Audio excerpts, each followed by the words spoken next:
Submissions also. Yes, Malay, I just sent some. But Mr. Sibal, we have to freeze submissions at some point because it creates such a problem for us when we have to start, putting things together for the judgment. I understand that, Malay. What happened in our conversations and the dialogue the other day, Malay, I just wanted to clarify some issues. That's why. Otherwise, Malay, Even the problem has been in the last constitution bench also, I found. Thousands of pages were dumped almost on the last second day. It becomes impossible to formulate. We have to formulate a judgment. If we don't know where you're starting, where a person is going. I'm not saying no, Malay. How will the problem is rise? sometimes, Malay, when the formulations happen at the beginning of a hearing, Malay, as the hearing proceeds, Malay, there are nuances that need to be addressed. That's all, Malay, not for any other reason. I appreciate what my lord is saying. I'm sorry for that.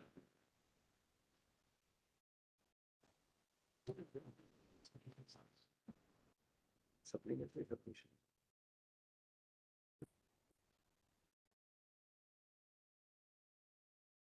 Appeal, sir. You and the supplementary submissions, Malay, if you'll just be kind enough to turn to that.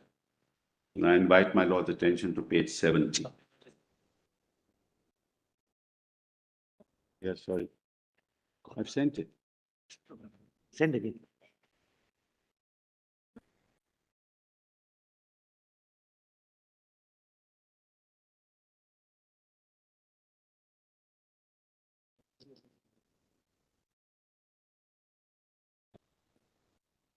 I'm sorry, Lordship has it? 870 PDF And to Mr. Sibal? Well, it is combined with the earlier submissions. So now these are now the updated submissions. That's right. So we don't look at the earlier There is submissions. no other.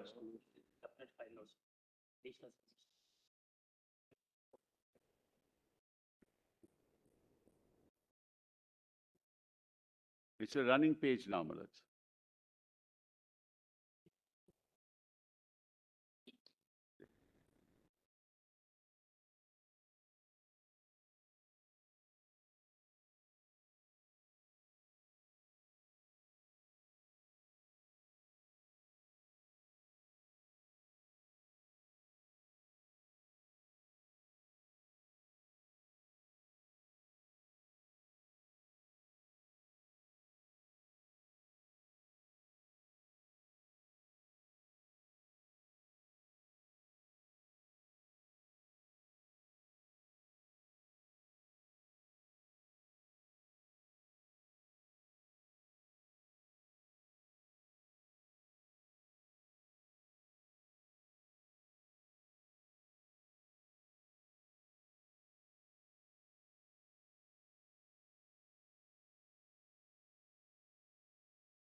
Our concern is this: if we allow these submissions, each one of the other council on your side and on the other side will do this, give us. So at the end of it, we will have about 15 or 16 additional submissions. And I can just tell you, we were just discussing, and this is not a secret. When it comes to writing a judgment, for instance, we are in the midst of, now seeing what to decide in the same-sex marriage equality, which was argued. With the additional submissions in rejoinder, rejoinder, when you actually sit down to open a matter for judgment, it becomes just impossible for so many for us to. No doubt about it. Well, we had clearly put it down that we will not accept submissions beyond a particular date. It will be Violation of Article 14 if we permit you to do it and not permit the others to. All right, Manoj, I'll make oral submissions on that. We have marked those submissions. See, the problem is we've also marked those submissions which we had made I earlier. appreciate. Now consolidation. Let us go by that submission which was earlier. But most of them would be an elaboration of what you have argued. You can tell us for orally example, what like- those nuances we I can did tell. not We've been place- taking notes where we have put questions. We have come up with some answers. We've also been taking notes. Let me, Malaj, not waste your lordship's time on it. Yes. Malaj, look, I'm telling your lordships what has happened. Number one, Malaj, there are some speeches made in the J&K Constituent Assembly which were not part of the original. So I wanted to just cite those, Malaj. That's part of it. No, but even those, now have to be part of the documents compilation which is frozen, which so much of research by it's there. 20 lawyers, I'm sure It's there, nobody would have it's there, those. it's there, Malaj. It's there, it's in the document. But then refer to it in the documents, no difficulty. I Well, think the record is frozen as when we began the Or hearing. very well, very well. Malaj. Synopsis is for The record. documents you can show us certainly no Very well, difficulty. Malaj. Doesn't matter. I'll show the document. Yes. Whatever they are. Whatever documents Yeah, on the no record, there's no no problem, difficulty. We'll I'll see show- those. I'll show. Somebody would have filed them. Yes, we filed them, Malaj.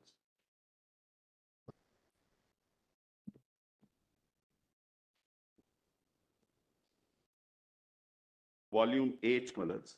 Yes. Yeah. That, with what is this? Volume 7.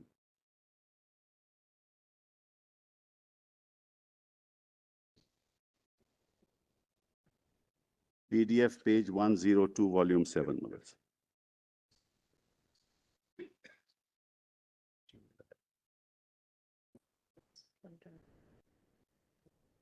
But where is the speech? Whose speech?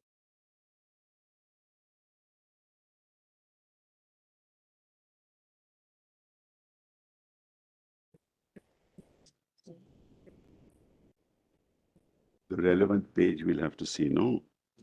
Documents.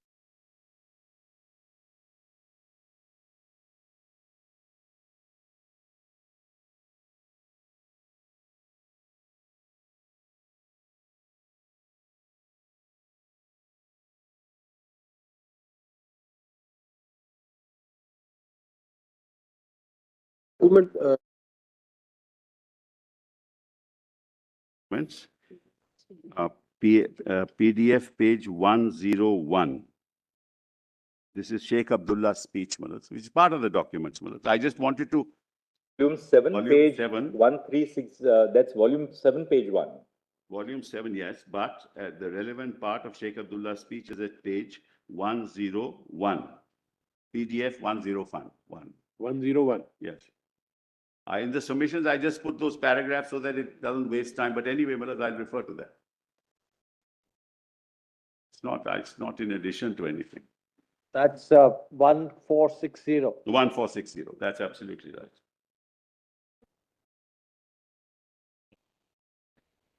What is the date of the speech of Sheikh Abdullah? I just give that to you. Sir. This is 5th in November, the 19- Constituent Assembly, the J&K 1951. Constituent Assembly. Yes, 5th November 1951.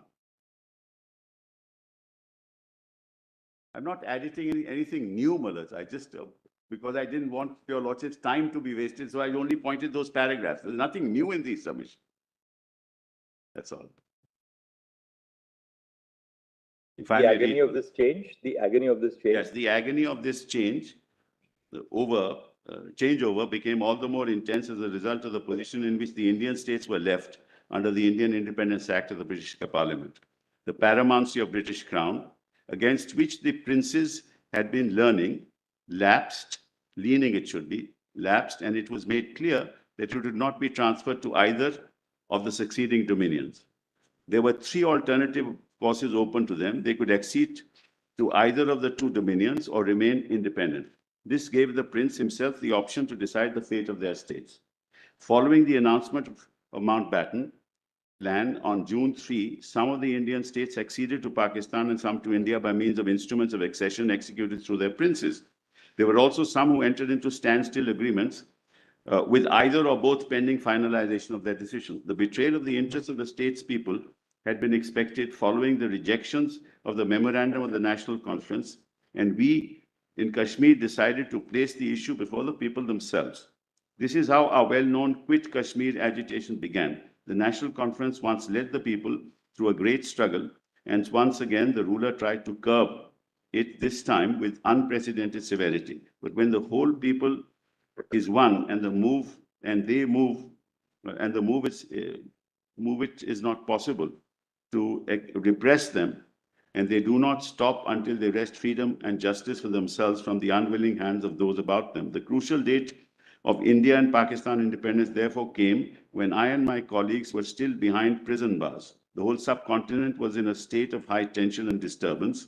If at that time the head of the state of Jammu Kashmir had even the slightest sense of realism or a proper awareness of the danger lurking in the situation, he would have immediately taken the people into confidence. By associating their representatives with administration, I am sure many of the compilations that complications it should be that arose later could have been avoided. Instead of that, the Maharaja government entered into a standstill agreement with Pakistan, and this was accepted without question by that dominion. Now, the next is important. A similar arrangement was suggested to India also, but it is noteworthy that the government of India insisted that it could not consider any agreement entered into by the government of the state valid until it had approval of the people's representatives. While the leaders consistently refused to recognize the vital issue of accession without first securing the approval of his people, the Muslim League and Pakistan government supported the claims of the rulers to speak for their state. The late Mr. Jinnah took the position that after lapse of paramountcy, the princes were completely independent and that they could themselves determine what relations they should have with the two dominions. Throughout the struggles that the people of Kashmir waged against autocracy, we should never forget that the Muslim League leadership had completely dissociated itself from them, and that during the upsurge in 1946, their local party organs had assisted the administration to suppress the movement. At this crucial time, when Pakistan was under the cover of secrecy, perfecting its own plans, and the Dawn, the Muslim League official organ in Karachi, was appearing to the Maharaja to accede to Pakistan on the grounds that he would have great freedom there in India. It was at this stage, taking advantage of the isolation of the Kashmiris from the rest of the world, that Pakistan imposed an economic blockade upon us with a view to starving us to submission. Attempts were made even to excite communal hatred, to disrupt our peaceful civic life. Even in the face of such provocations, the National Conference, I'm proud to say, took an objective and democratic stand. Instead, immediately on my release from imprisonment, I clarified the issue of a mass meeting in Srinagar. The first and fundamental issue before us was the establishment of a popular government. Our objective might be summarized: freedom first, then alone could free people decide the future association through accession. I also made it clear that the National Conference would consider this issue without prejudice to political friends. So leave that around, Mullahs. Then Mullahs, kindly come to the paragraph. The overwhelming pressure of this invasion brought about a total collapse of the armed forces of the state, as well as its administrative machinery, leaving the completely defenseless people at the mercy of invaders.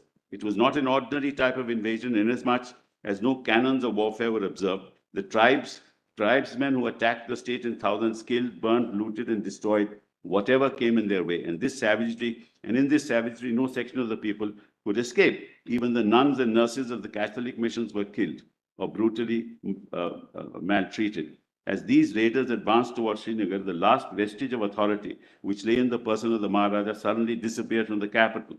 This created a strange vacuum and would have certainly led the occupation of the whole state by Pakistan troops and tribesmen if at this supreme hour of crisis, the entire people of Kashmir had not risen like the solid barrier against the aggressor. They halted this onrush, but could not stop it entirely, as the defenders had not enough experience training. This is the background on the basis of which the accession took place. Then let us kindly come to this paragraph. When the raiders, 1463, were last approaching Srinagar, we could think of only one way to save the state from total annihilation: by asking for help from a friendly neighbor.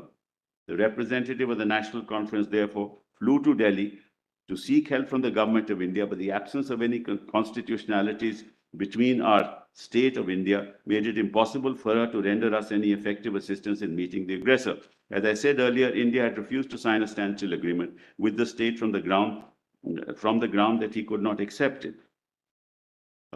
accept such an agreement until it has the approval of the people. But now, since the people's representatives themselves sought an alliance, the government of India showed readiness to accept it. Legally, the instrument of accession had to be signed by the ruler of the state. This the Maharaja did. While accepting that accession, the government of India said that she wished that as soon as law and order has been restored in Kashmir and our soil cleared of invader, the question of the state succession should be settled by reference of the people. Actuated by sincere desire to avoid bloodshed and further conflict, the government of India approached the Security Council in 1948 with a plan against Pakistan. The request was simple. Contention of India was that Pakistan was responsible for the invasion of Kashmir and was continuing to help the raiders who had been employed as mercenaries. And it was further said that legally bound as India was to clear the Jammu and Kashmir state of raiders, might be constrained to pursue the invaders to their bases in Pakistan, which might lead to still bigger conflagration. India therefore wanted the Security Council to dispose of the case as quickly as possible in the interest of justice. That's how the question of plebiscite Mullahs came before the Security Council. Then Mullah's paragraph, this is the essential background which we must fully take into account. Now I shall indicate some of the considerations which should be kept in view when you, the honorable members of the August Assembly, shoulder the grave responsibility of giving our considered opinion on this issue of accession, which affects not only the present generation of our people, but generations yet to come. Mullahs now skip the following paragraphs and then come to Mullahs, come the real character. Mullahs kindly come to paragraph. As a realist, Mullahs, that paragraph. As a realist, I'm conscious that nothing is all black and is all black or all white, that there are many facts to each of the propositions before us. I shall first speak on the merits and demerits of the state succession to India. In the final analysis, as I understand it, it is the kinship of ideals which determines the strength of ties between two states. The National Congress has consistently supported the cause of the state's people's freedom. The autocratic rule of princes has been a way with and representative government have been entrusted with the administration. Steps towards democratization have been taken, and these have raised the people's standard of living, brought about much needed social reconstruction, and above all, built up their very independence of spirit. Naturally, if we accede to India, there is no danger of a revival of feudalism and autocracy. Moreover, during the last 4 years, the government of India has never tried to interfere in our internal economy. The experience has strengthened our confidence in them as a democratic state. The real character of a state is revealed in its constitution. The Indian constitution has said before as the country, the goal of secular democracy. Well, as we may leave that out, then leave the other things out. Then PDF 562.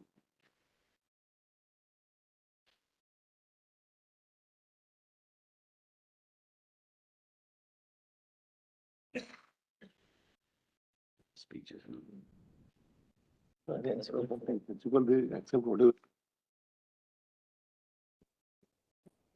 No.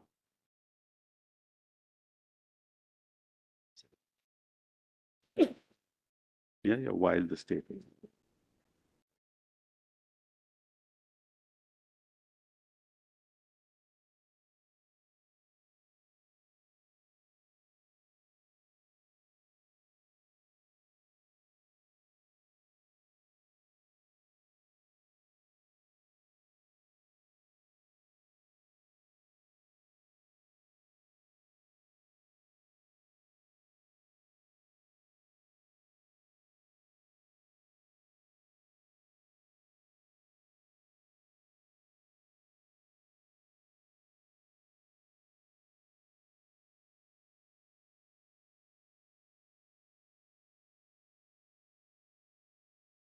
Yes. Is on 11th August 1952, soon after the Delhi Agreement in July 1952. And whereas in PDF 562 at 1921, he then explains why the provision is temporal. Here I would like to point out, my lords have that paragraph? Page? Page 1921, PDF 562. But after that, actually, we were reading at it goes on to about 1466. where he specifically speaks about the importance of the affiliation with India and accession to India, because he speaks in terms of, first he speaks about the Indian Constitution. That's correct. Second, it's very important from a historical perspective. Sheikh Abdullah refers to the land reforms which were taking That's place correct. post the First Amendment and the other amendments which took place to the Constitution. He says Pakistan, on the other hand, is a feudal state. That's correct. And therefore, our interests would not be protected in a feudal Pakistan as compared to an India where land reforms were taking place. Then he refers to the fact that, India has, of course, the access to the seas and therefore a better, as an economic powerhouse, Correct. for us to carry on trade through the auspices of India. And this really continues until PDF page 107. I didn't want to refer to it because it would take too long. Two, it's the background, but we're dealing with a temporary provision. That's why I didn't refer to it. But all that is very important. The reason is simple. Ultimately, what did J&K do? The people of J&K gave to themselves the constitution, just as the people of India gave to ourselves this constitution. So central to all this is the will of the people. And therefore, you'll have to compare it to the... Very interestingly, see how Sheikh Abdullah puts it. He says the most powerful argument which can be advanced in her favor is that Pakistan is a Muslim state. Yes. And a big majority of our people being secular... Muslim, the state must succeed to Pakistan. But then he says, this claim of being a Muslim state is, of course, only a camouflage. It is a screen to dupe the common man so that he may not see clearly that Pakistan is a feudal state in which a clique is trying by these methods to maintain itself in power. Absolutely. Chief is right. The point I'm making, Malaz, ultimately, what's the essence in this matter that your lordships are hearing? The will of the people of a state where the executive act of the Union of India, which decimates the will of the people. That's the issue before you. That's what your lordship, because all the three acts of the Union of India are executive acts. 356 deletes the proviso of Article 3. That's an executive act. Mr. Sibal, look at the foresight of the speaker. He says, these days, economic interests and a community of political ideals more appropriately influence the policies of state. Absolutely, absolutely. He had this vision in great 1951 vision. when he was speaking about the importance of economic interest, which is what the world is talking about today. Absolutely. In a globalized world. And in that situation, the ruler had no choice. Absolutely no choice.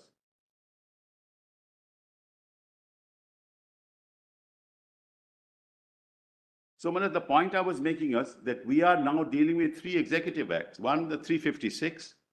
Two, change of interpretation in the definition of Constituent Assembly under 367(1). And the abrogation. These are all executive acts.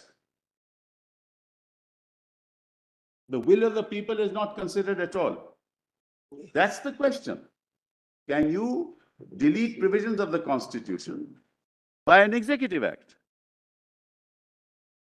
Can you decimate the Constitution by an executive act? Can you change the Constitution by an executive act?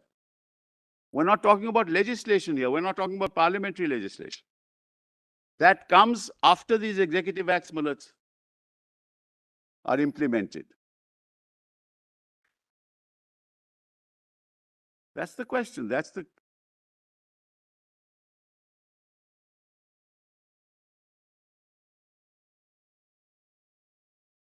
You can't change the Constitution of India as applicable to Jammu and Kashmir by deleting Article 3, the proviso to Article 3.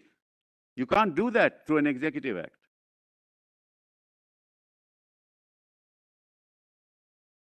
You can't change the definition, Mulats, of the Constituent Assembly as legislative assembly through an executive act.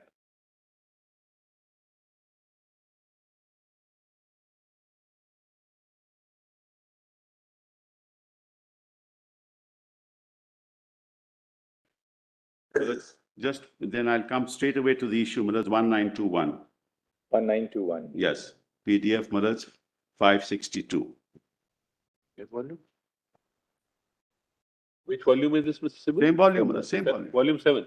Yes, same, the same speech, Mulats. comes a little later. 19. So same speaker comes a little later. 11th August is the speech. Yeah. 192. PDF page 562. 562, PDF 562.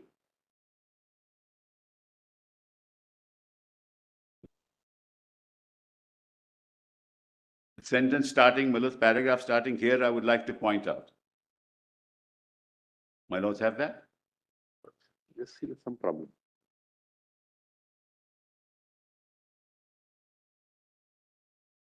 That's correct. That's correct. That's correct.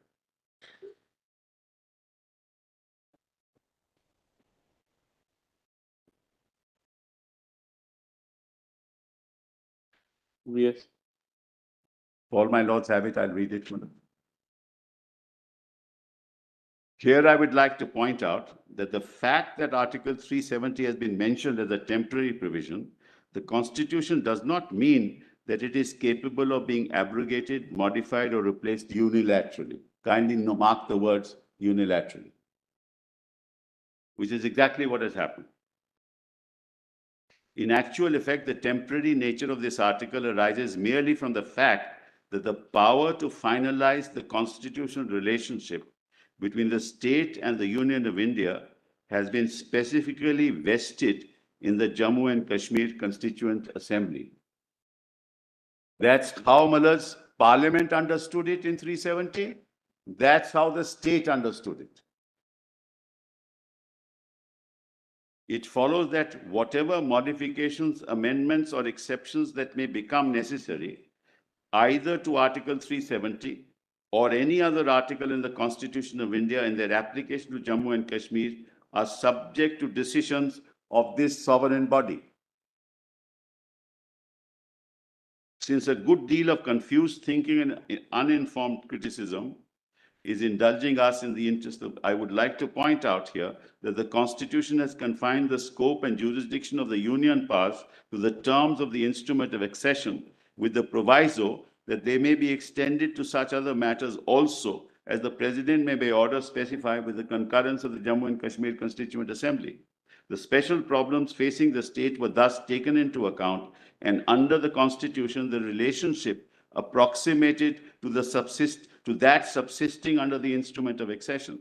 The Constitution of the Indian Union therefore clearly envisaged the convening of a Constituent Assembly for the state of Jammu and Kashmir, which would be finally competent to determine the ultimate position of the state in respect of the sphere of its accession, which would be incorporated as in the shape of permanent provisions of the Constitution. This briefly is the position which the Constitution of India has accorded to our state. I would like to make it clear that any suggestions of altering arbitrarily the basis of our relationship with India would not only constitute a breach of the spirit and letter of the Constitution, but it may invite serious consequences for a harmonious association of our state with India. The formula evolved with the agreement of the two governments remains as valid today as it was when the Constitution was framed, and reasons advanced to have this basis changed seem completely devoid of substance.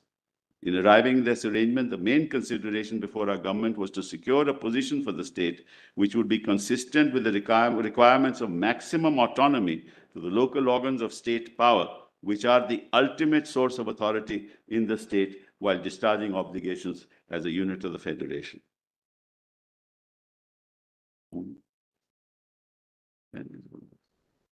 Then let us kindly come PDF 648.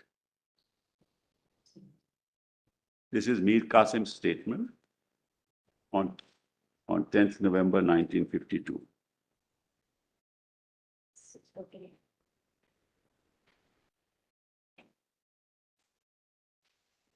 And this is exactly what I've been submitting before your lordships from day one. A unilateral executive decision cannot change the terms of a relationship which are constitutionally embedded in Article 370.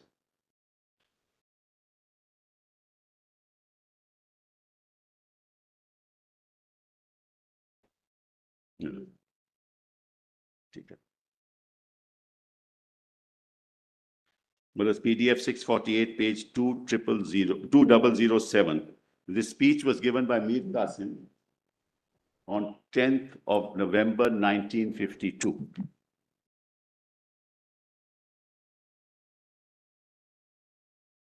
In the statement of the Sheikh Mullah, that discussion on his statement continues.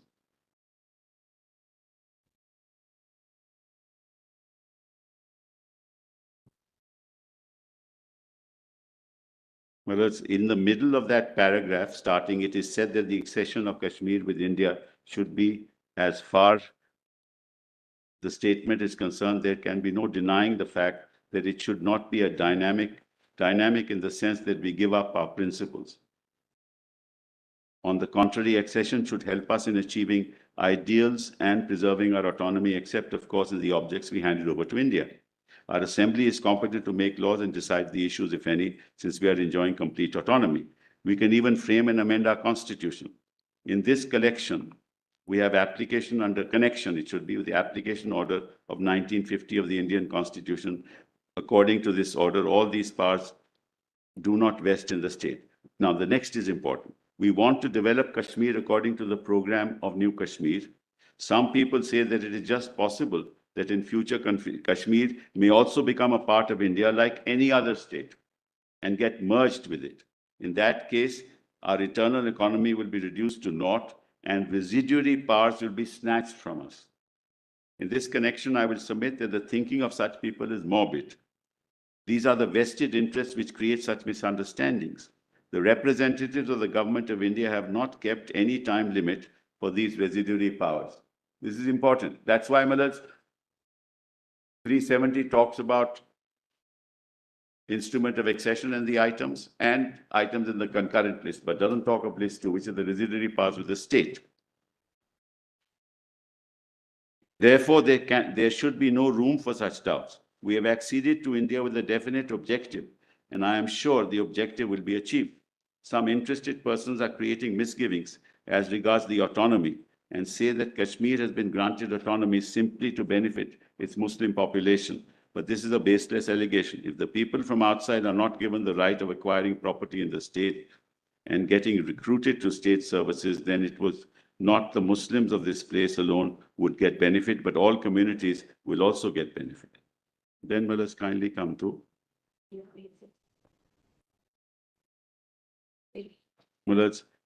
the social system which will be set up according to the program in New Kashmir will provide equal opportunities of development to all citizens of the state, be they Kashmiris, Ladakhis, or Dogras. Now, let's skip the rest. PDF page 694 now.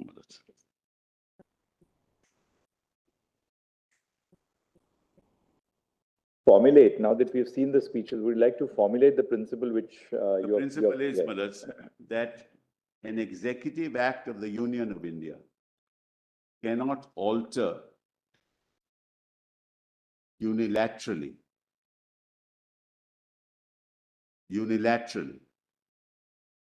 provisions of the Constitution of India as applicable to the state of Jammu and Kashmir. That's the central. Cannot alter unilaterally. Yes. The provisions of the Constitution of India as applicable to the Jammu and Kashmir.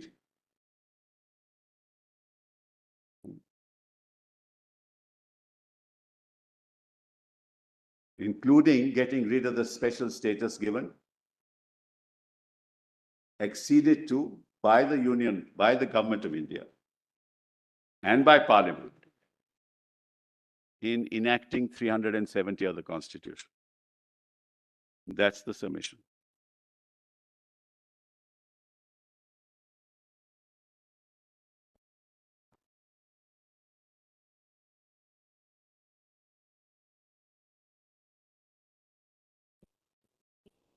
Say it's an executive act. I'll say 356 is executive, 367 definition is executive.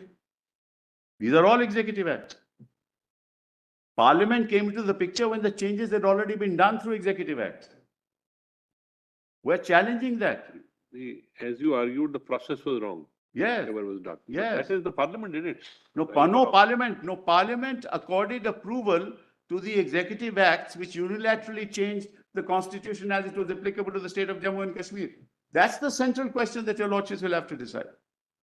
Could Parliament have, could the Union of India have done it? So is it your case that the Parliament could have done it? No, not at all. Well, that also I will answer.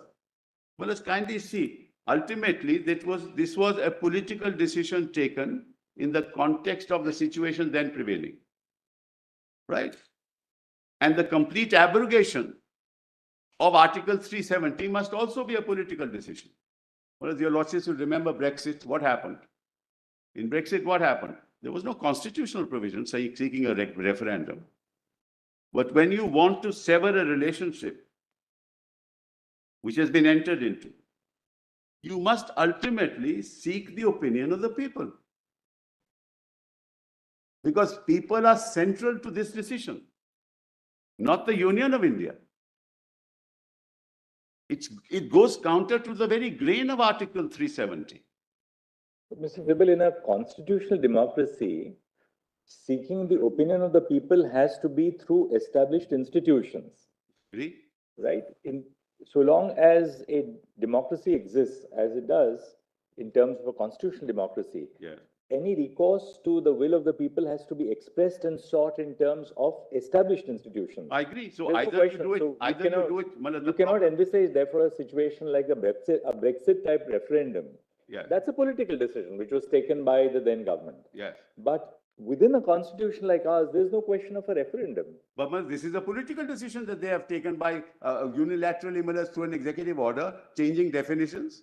This is not some constitutional decision. That's what your lordships, supposing your lordships were to say that they can change the definition, or your lordships were to say. But therefore, the ultimate question is whether the constitution does or does not interest that authority. That's correct. That's all that I'm asking, Miller. I'm not asking for anything more.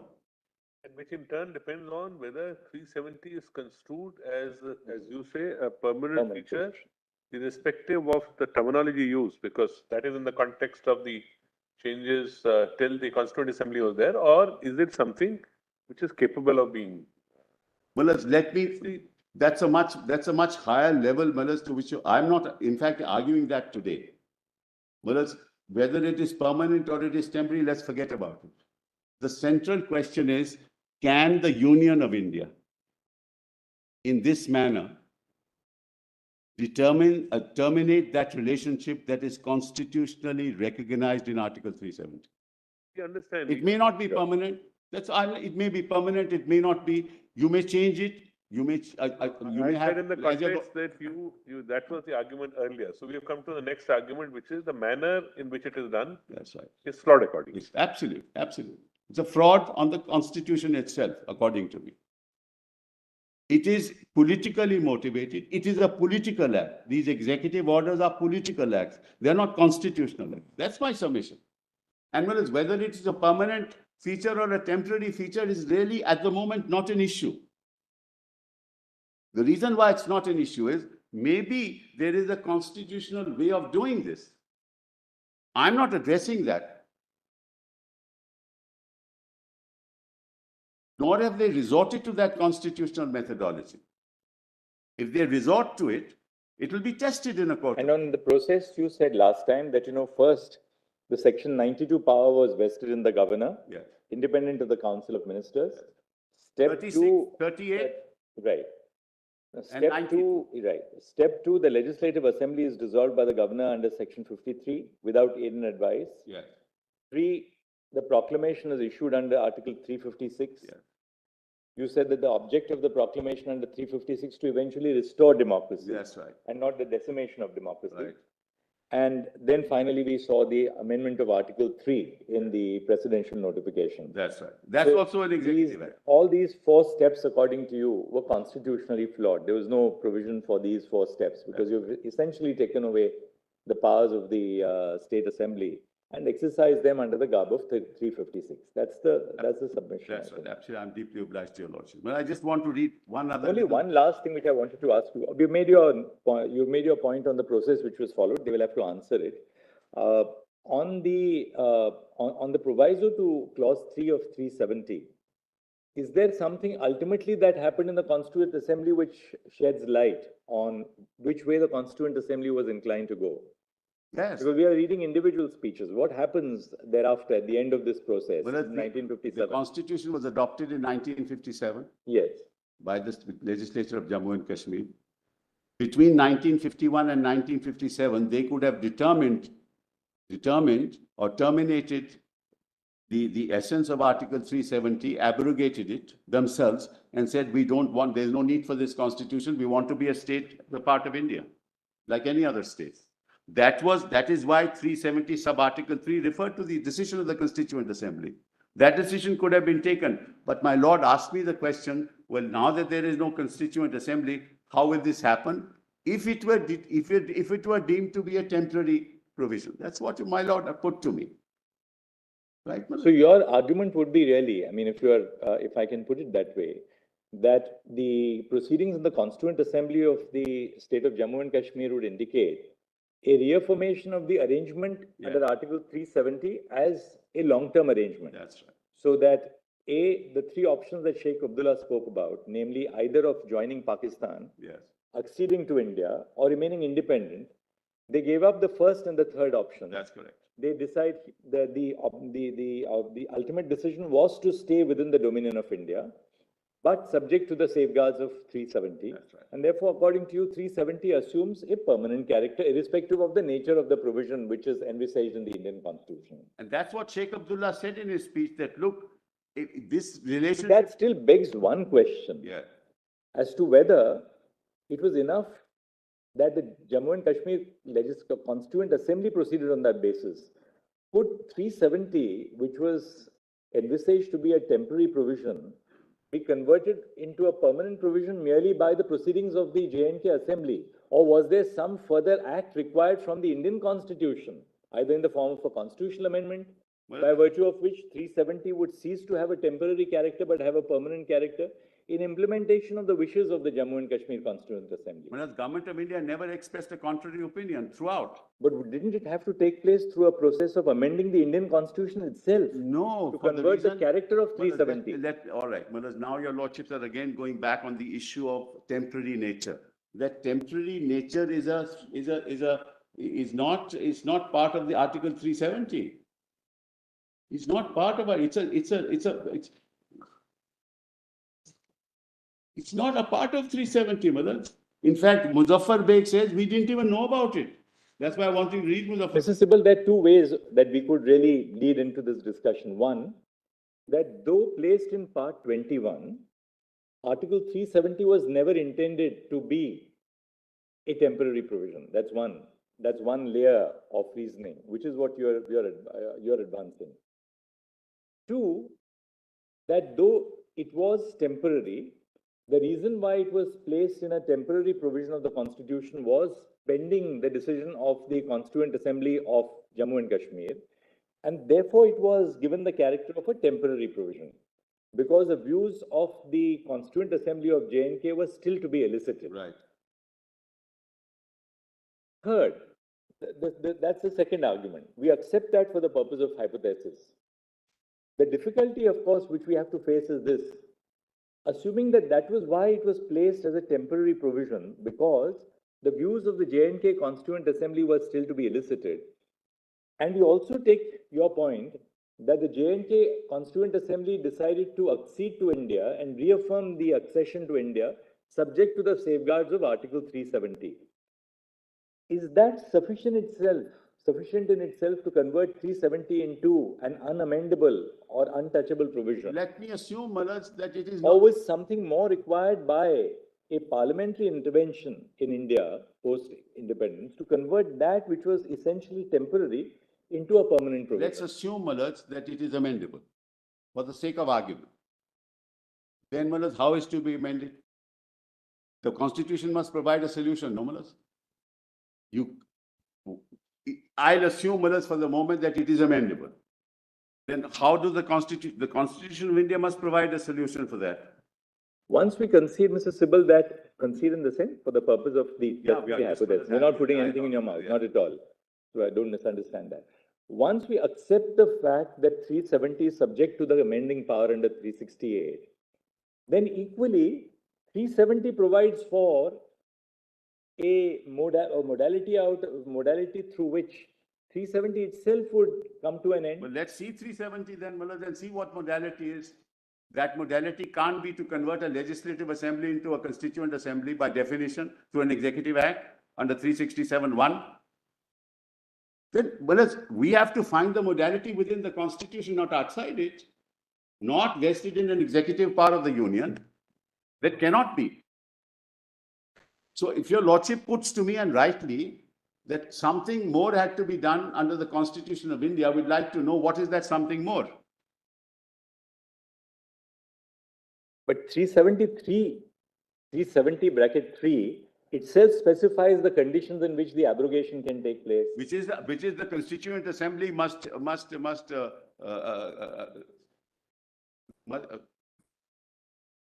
be on the recommendation of the Constituent Assembly. So it gives the solution. That is in line with the federated nature of this provision. This is complete federation, whereas we are quasi-federal qua other states. But these are purely federal qua Jammu and Kashmir, because the residuary power vests in the state.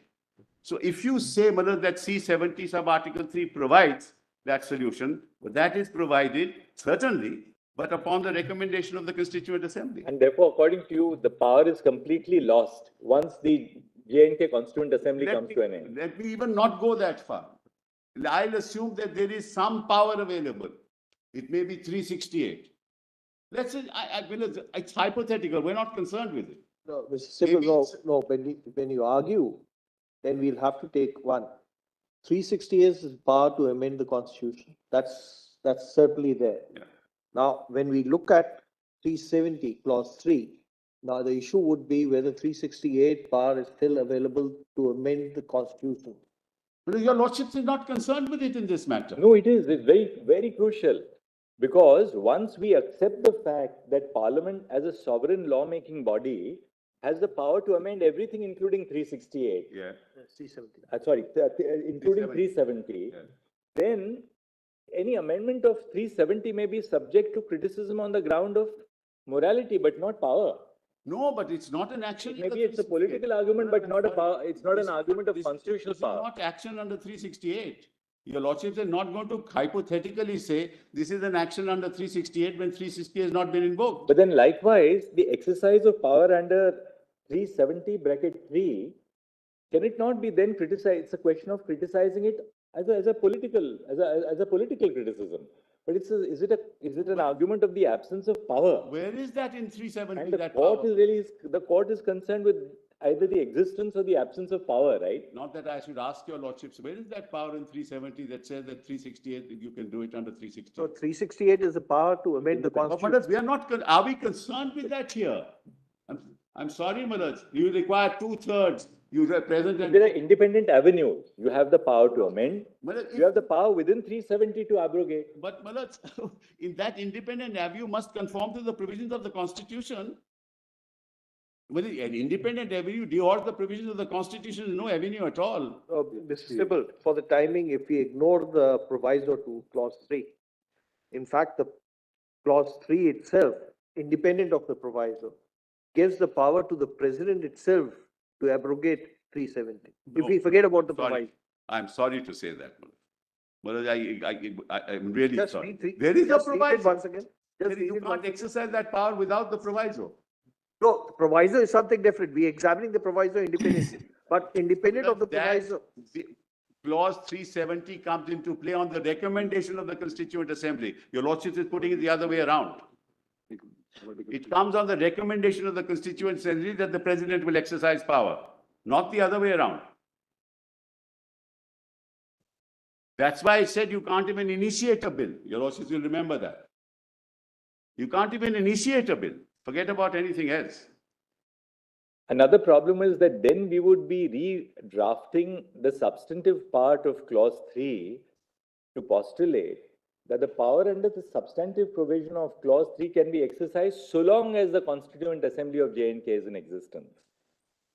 In which case, will the proviso not swallow up the main provision? But that's what it says, that unless that recommendation is there, you can't exercise your power. President can't exercise power under 370, sub-article 3. It says so. Well, you'll have to interpret it on its plain terms, Malat, and the lordships have said it not once but several times over.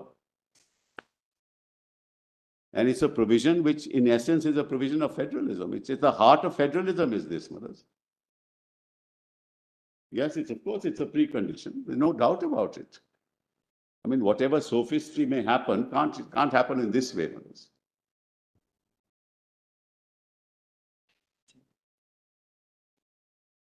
And Malat, 373 power has been exercised by the Constituent Assembly, saying no recommendation. And I'll come to your lordships a judgment of Sampath Prakash Maharaj, which actually deals with this issue. So let's be clear, Maharaj. Where does the Constituent Assembly specifically says that it doesn't the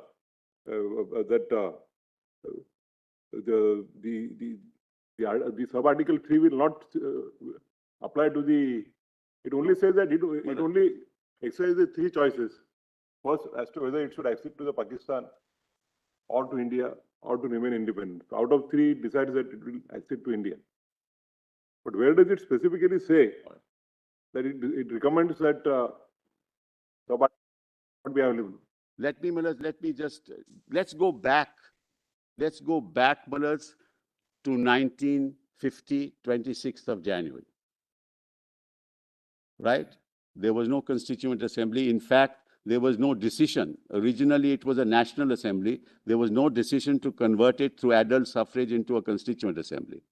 So Parliament, forget about the government, Parliament incorporated in 370 the provision for a Constituent Assembly. I asked myself this question, why? Why did Parliament do that? There was no Constituent Assembly in place. There was only a National Assembly. This must have happened in collaboration with Jammu and Kashmir. Must have happened, Maharaj. That's why the term Constituent Assembly was included in 370 sub-article 3. Now, when they said in the proviso that it's on the recommendation, there was no Constituent Assembly. So it had to be a temporary provision. It couldn't be a permanent provision. And the preamble of the Constituent Assembly says to further define the relationship between Jammu and Kashmir and India. So it was temporary because there was nothing in place. It was not temporary because this provision had to go. No.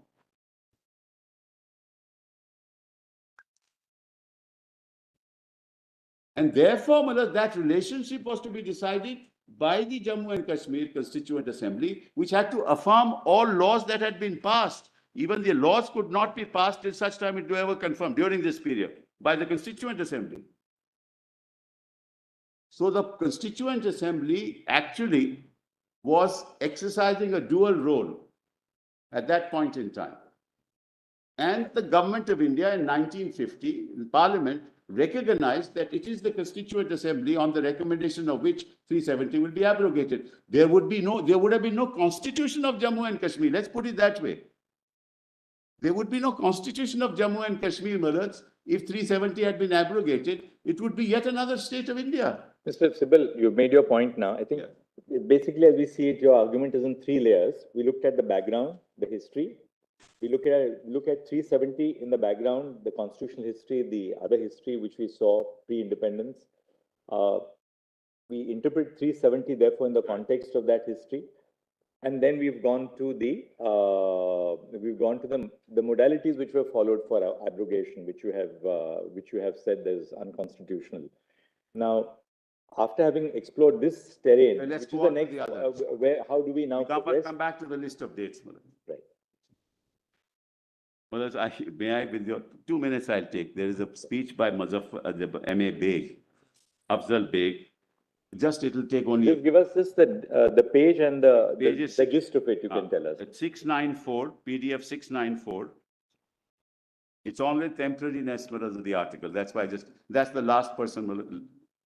You need not go through it. It refers to the temporary nature of the It article. would be in the same vein as Mir Qasim's speech at 648. And Mullahs, kindly note this, he was a representative of Jammu and Kashmir in India's Constituent Assembly. There were 3 members total, he was one of them. So he was part of the Constituent Assembly of India as well.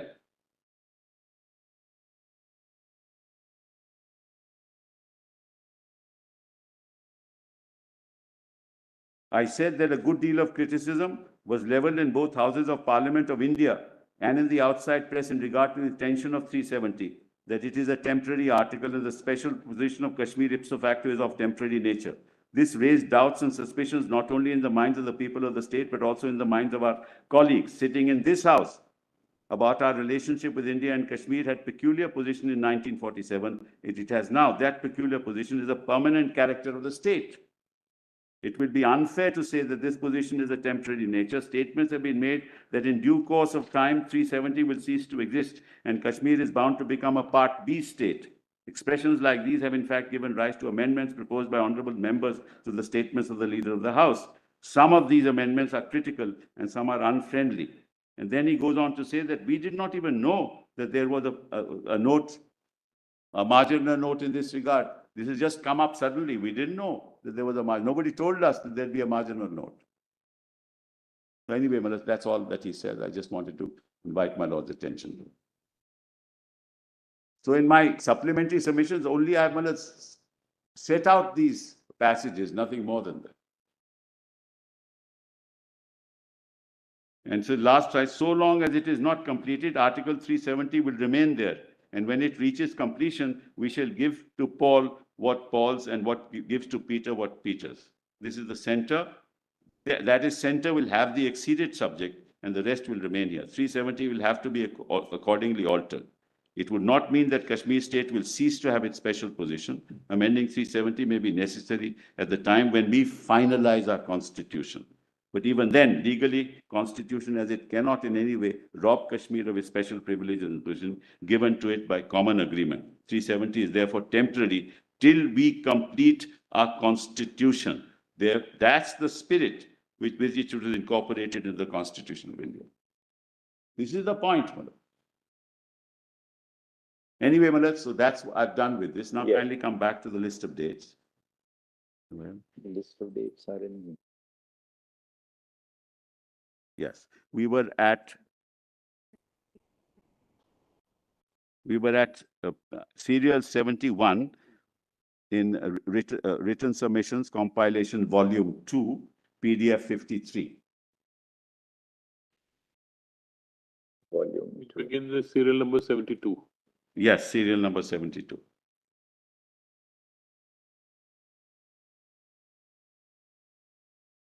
Let's read 71, 3rd of August.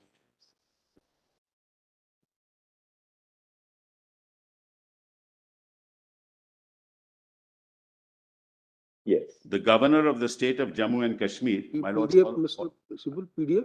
PDF, my lord, 53, page 53 also. Yes. I'm sorry. Justice Call, my lord, has it? Yes, that's why I said serial number 72, 5th August. 71, my lord, I just want to read 71 also. 71.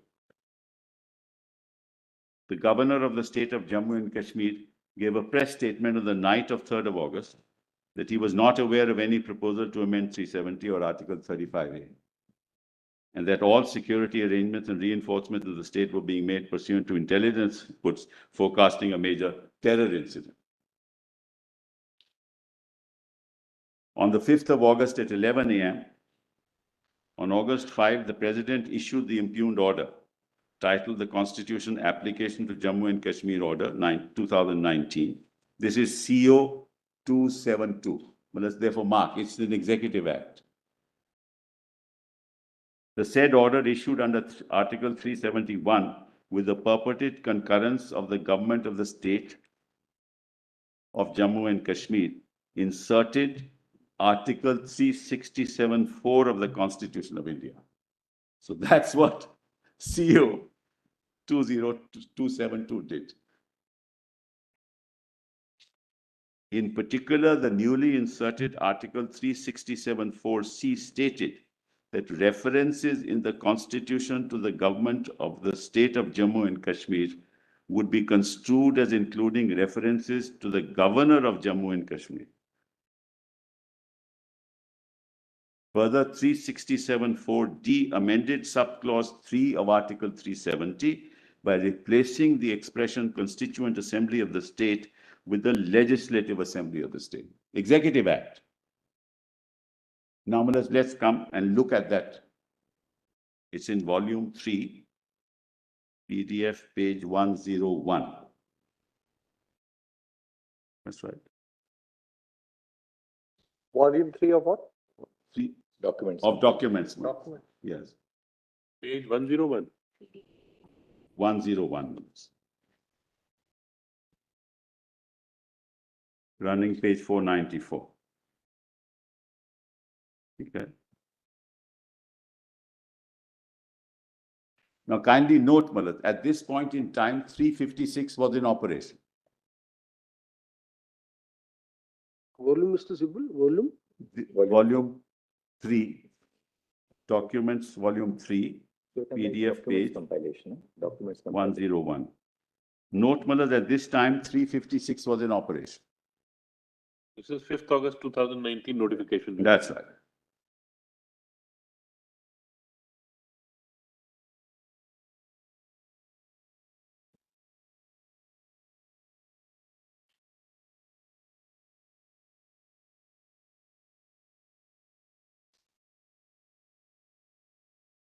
In exercise of the powers conferred by Clause 1 of 370 of the Constitution, the President, with the concurrence of the government of the state of Jammu and Kashmir, could never be done.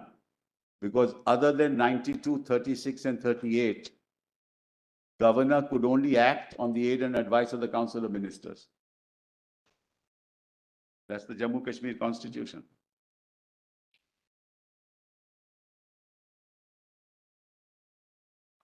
The governor could not represent the state.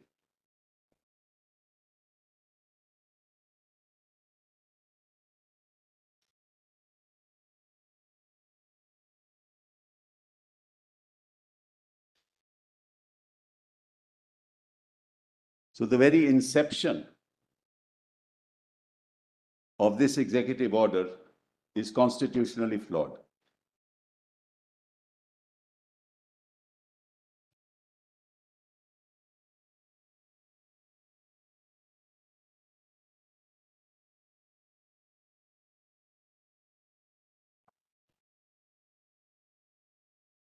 In exercise of the powers conferred by Clause 1 of 370, the President, with the concurrence of the government of the state of Jammu and Kashmir, is placed to make the following order. This order may be called the Constitution Application to Jammu and Kashmir Order of 2019. It shall come into force at once and shall thereupon supersede the Constitution Application to Jammu and Kashmir Order 1954, because all amendments thereafter were to the 54 order, as amended from time to time. All the provisions of the Constitution as amended from time to time shall apply in relation to the state of Jammu and Kashmir, and the exceptions and modifications subject to which they shall so apply shall be as follows. So, to Article 367 shall be added the following clause. 4. For the purposes of this Constitution as it applies in relation to the state of Jammu and Kashmir, reference to this Constitution or to the provisions thereof shall be construed as reference to the Constitution or the provisions thereof as applicable or as applied in relation to the state. Reference to the person for the time being recognized by the President on the recommendation of the Legislative Assembly of the state as Sadr-e Riyasat of Jammu and Kashmir, acting on the advice of Council of Ministers of the state for the time being in office, shall be construed as references to the Governor of Jammu and Kashmir. And references to the government of the state shall be construed as including references to the Governor of Jammu and Kashmir, acting on the advice of the Council of Ministers. How can that be? There is no Council of Ministers. So you create a constitutional myth.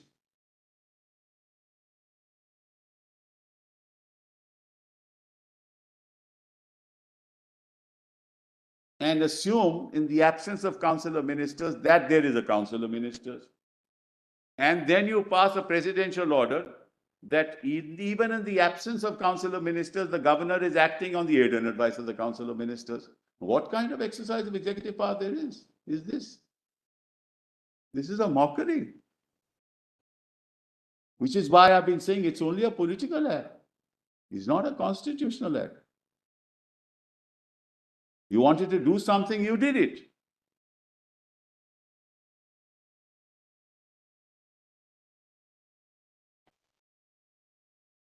D is even more serious. I don't think in any constitutional democracy in the world this has happened.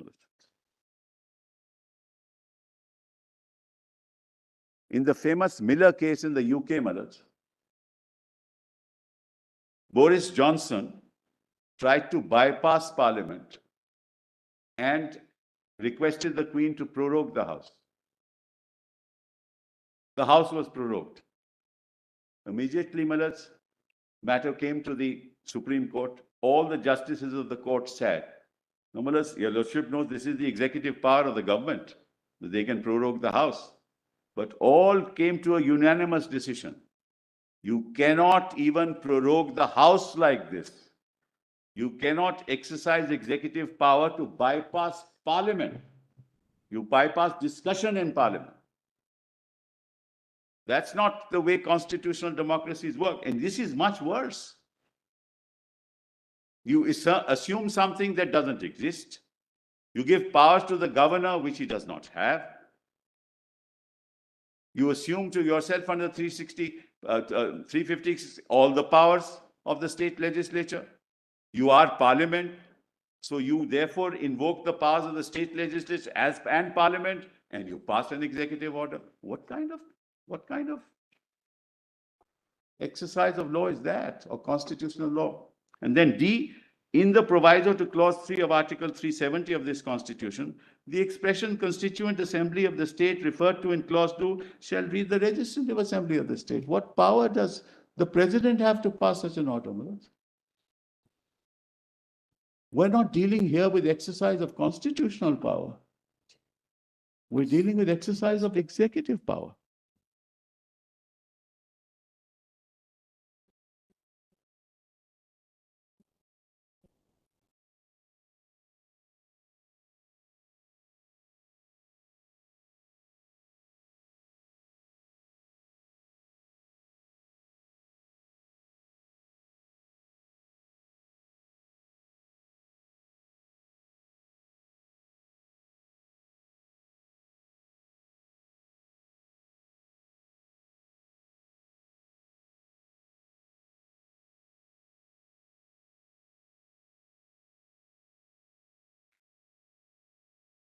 C67.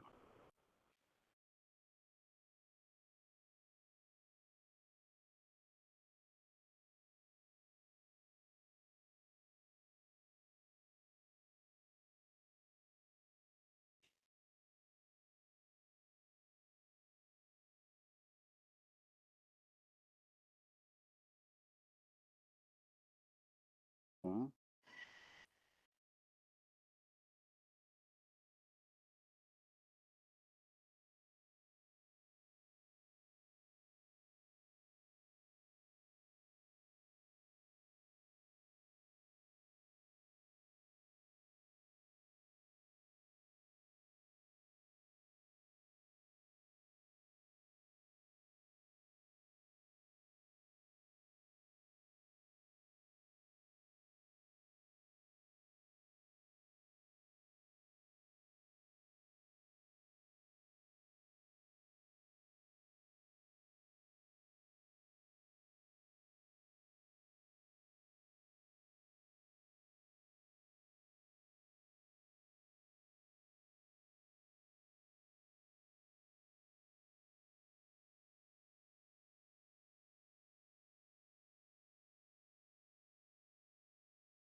Just assist us, from their perspective, why was the amendment to 367 necessary at all? Why was this crucial? I mean, we are seeing now the modalities which they have put into place. For their constitutional design of ultimately abrogating 370, why was this amendment to 367 necessary? Because, brothers, they themselves gave the power of the Legislative Assembly, which they were exercising in 356 as the Constituent Assembly, and recommended. They were ad Normally, item with my interpretation. Yes. They were ad item with my interpretation. Right.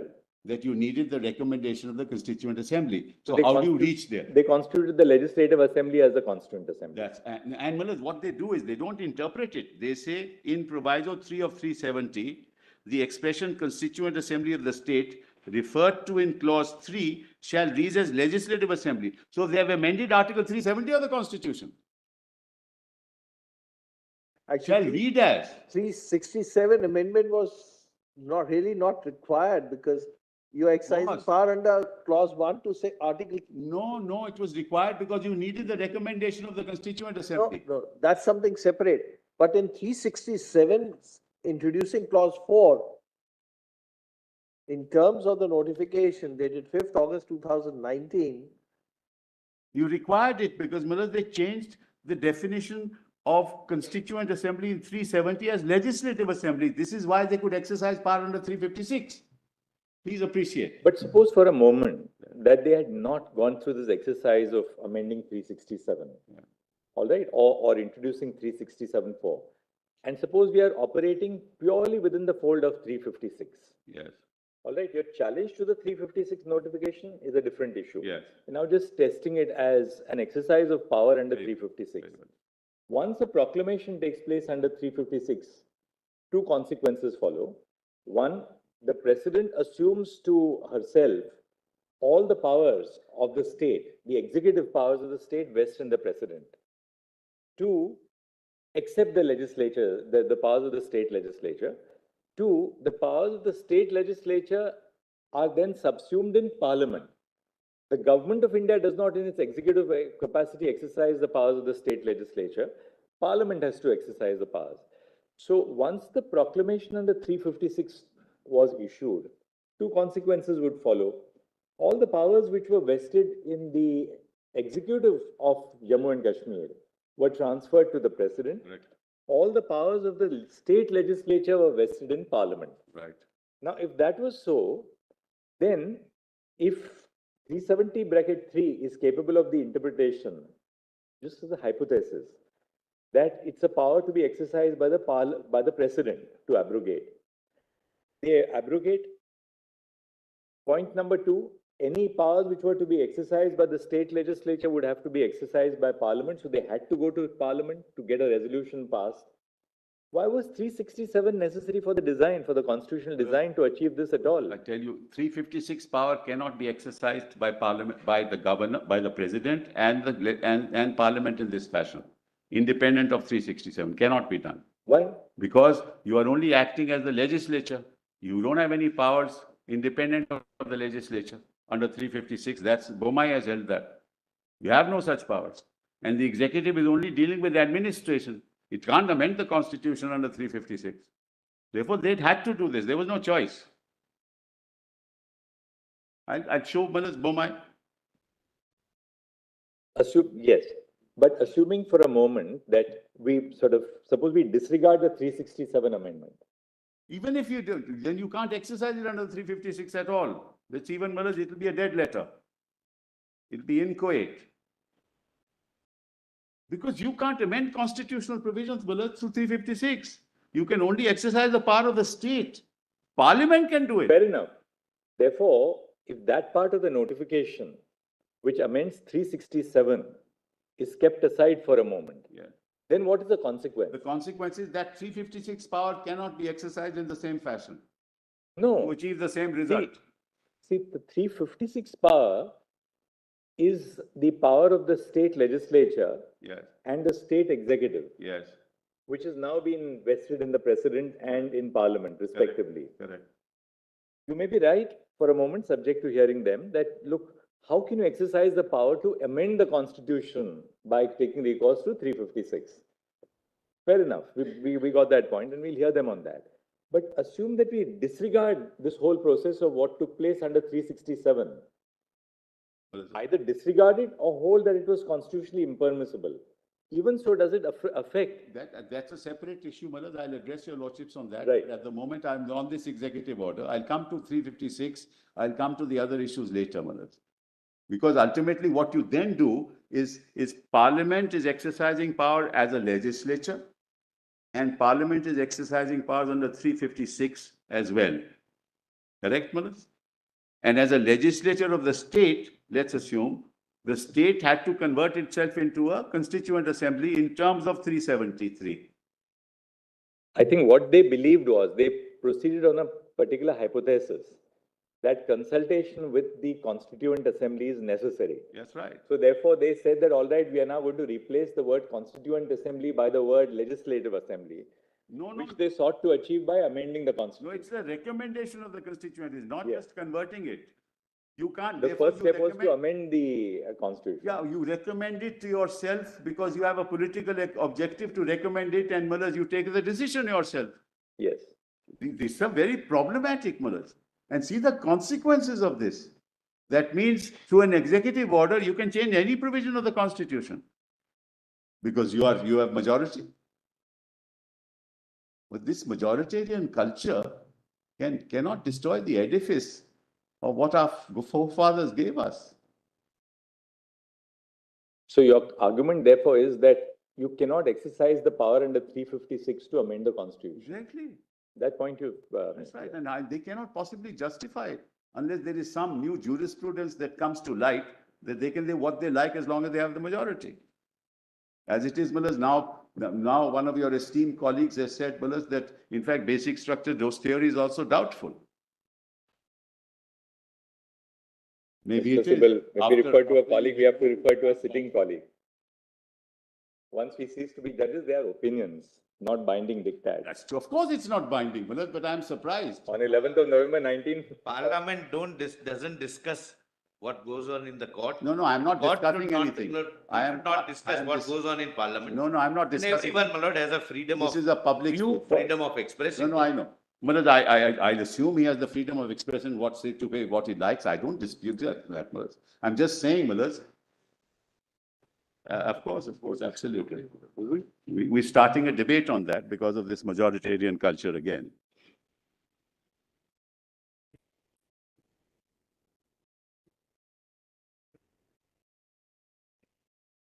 I said that 356 was already in place.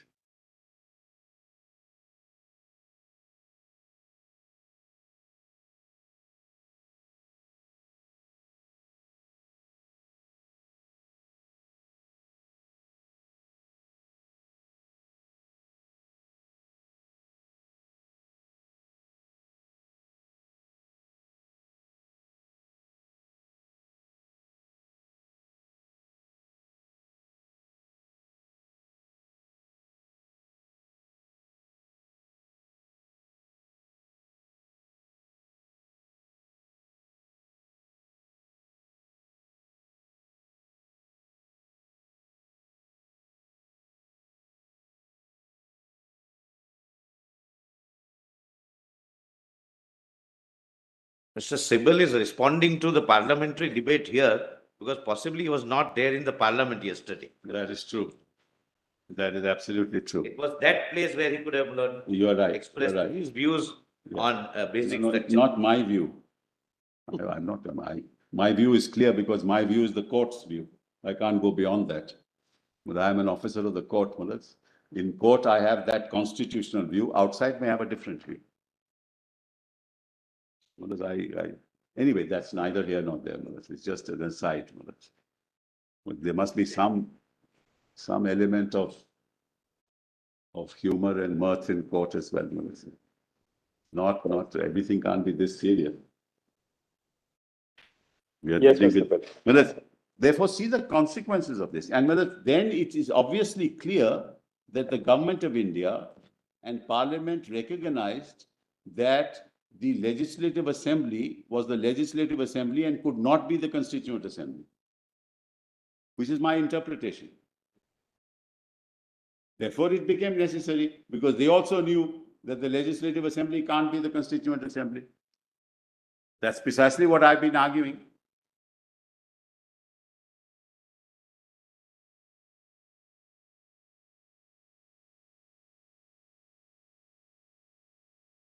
And it says shall read.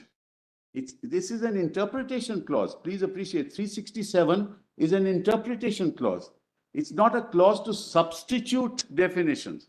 If you look at 367, the heading is interpretation.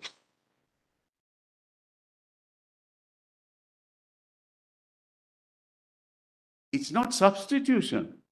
You can't substitute definitions. You can only interpret. So it's outside of 367 itself, apart from many other things that I've pointed out. What they've done is,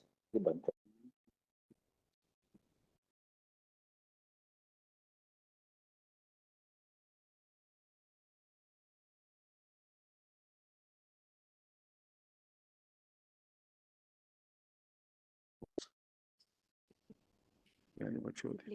Yes.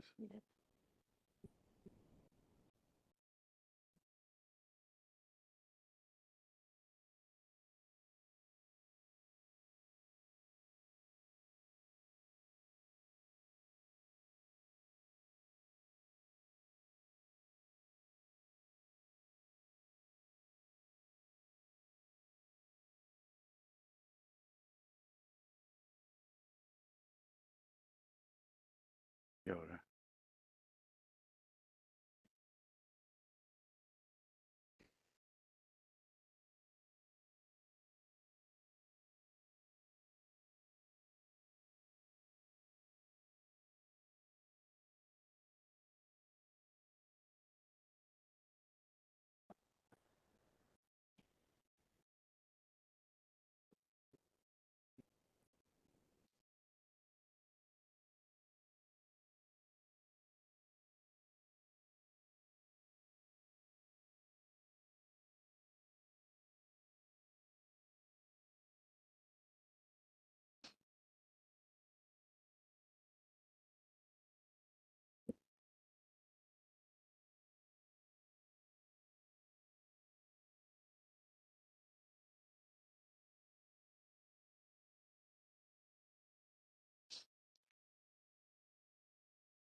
No, my lord. So we saw this notification. Then what happened thereafter? We got your submission on this. Well, I just wanted to, mention this. Your lordship at one stage said the legislative assembly could be the constituent assembly. No, no, no.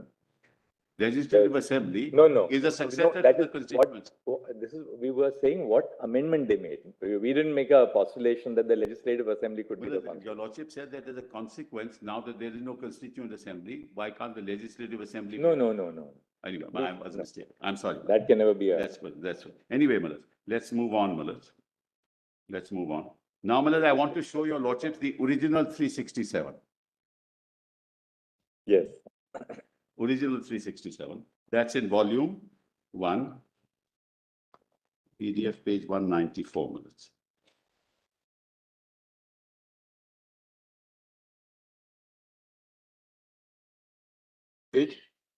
Page minutes, PDF 194, volume 1.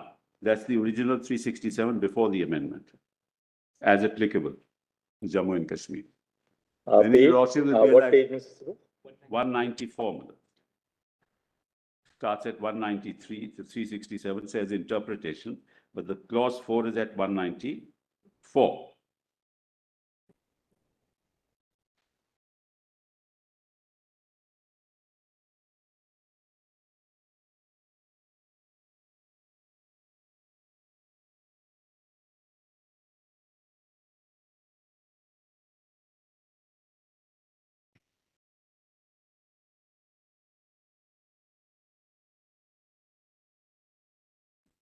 Yes. If I may read, for the purposes of this constitution, my Lord Justice Kaul has it? Yes. For the purposes of this constitution, as it applies in relation to the state of Jammu and Kashmir, reference to this constitution or to the provisions thereof shall be construed as reference to the constitution or the provisions thereof as applied in relation to the said state. No problem. Then references to the person for the time being recognized by the President on the recommendation of the Legislative Assembly of the state as the Sadr-e Riyasat of Jammu and Kashmir, acting on the advice of the Council of Ministers of the state for the time being in office, shall be construed as references to the Governor of Jammu and Kashmir. And then, Malad's references B, reference to the government of the said state shall be construed as including references to the Governor of Jammu and Kashmir, acting on the advice of the Council of Ministers. So mark that one. That was changed.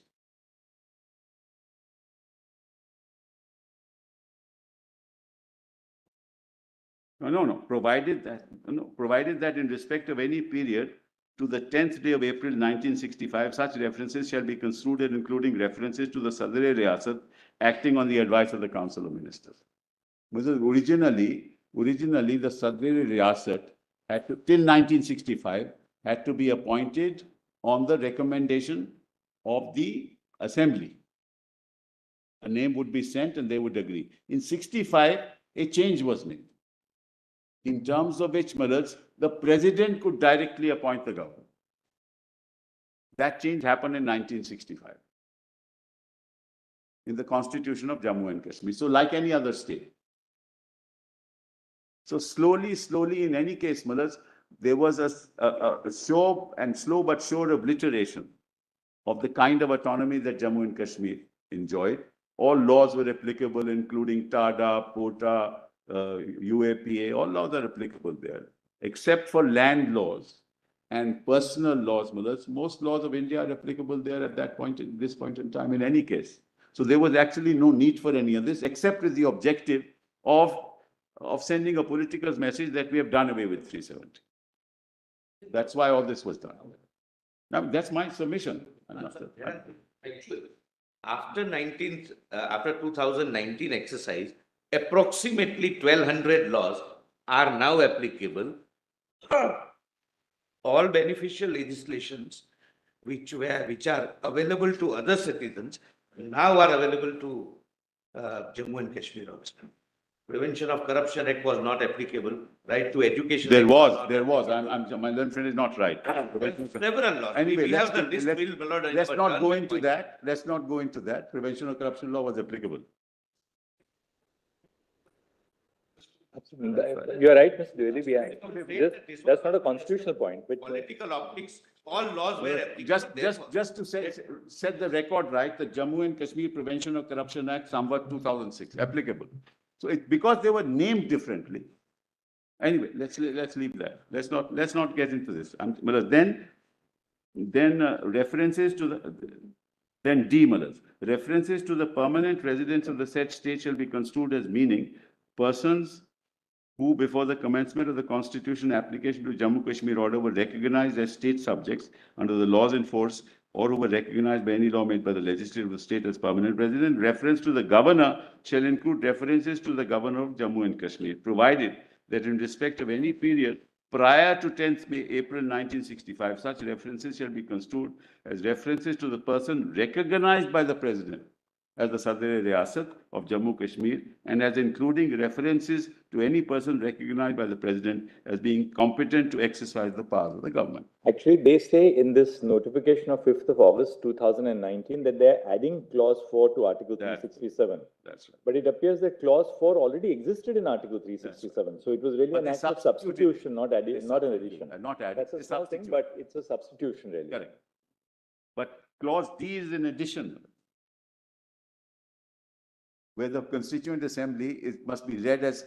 C remains the same, right? C remains the same. D is different. D is different, you're right. And Miller's 2 also is also different. All provisions of the Constitution amended from time to time shall apply in relation to Jammu and Kashmir. And the exemptions and modifications subject to which they shall apply shall be as follows. All provisions of the Constitution and are now. Old clause D goes, references to the permanent residents of the state, that goes. That goes.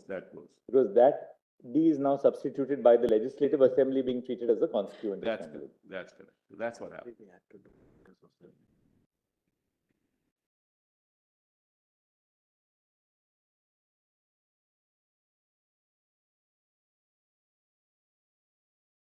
go back to this.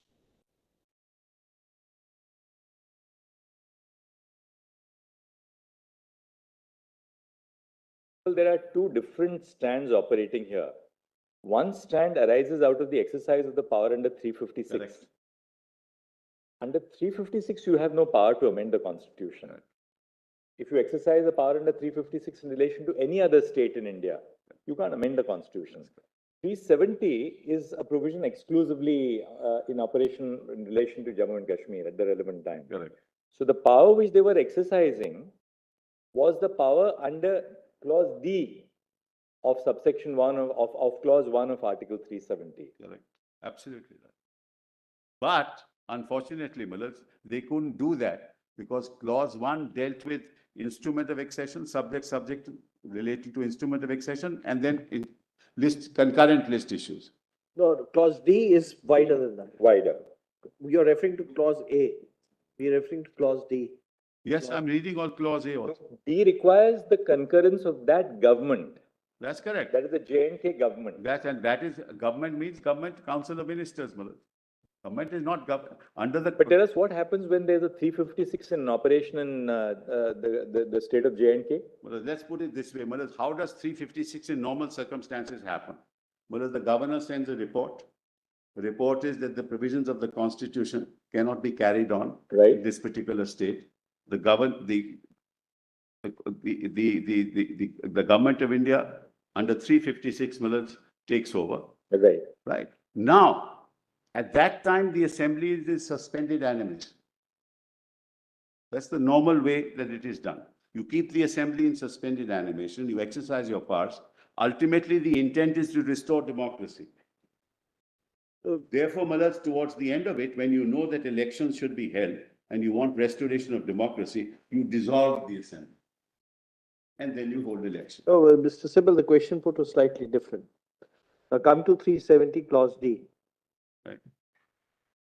Such other provisions of the Constitution shall apply in relation to the state subject to exceptions and modifications that the President may by an order specify.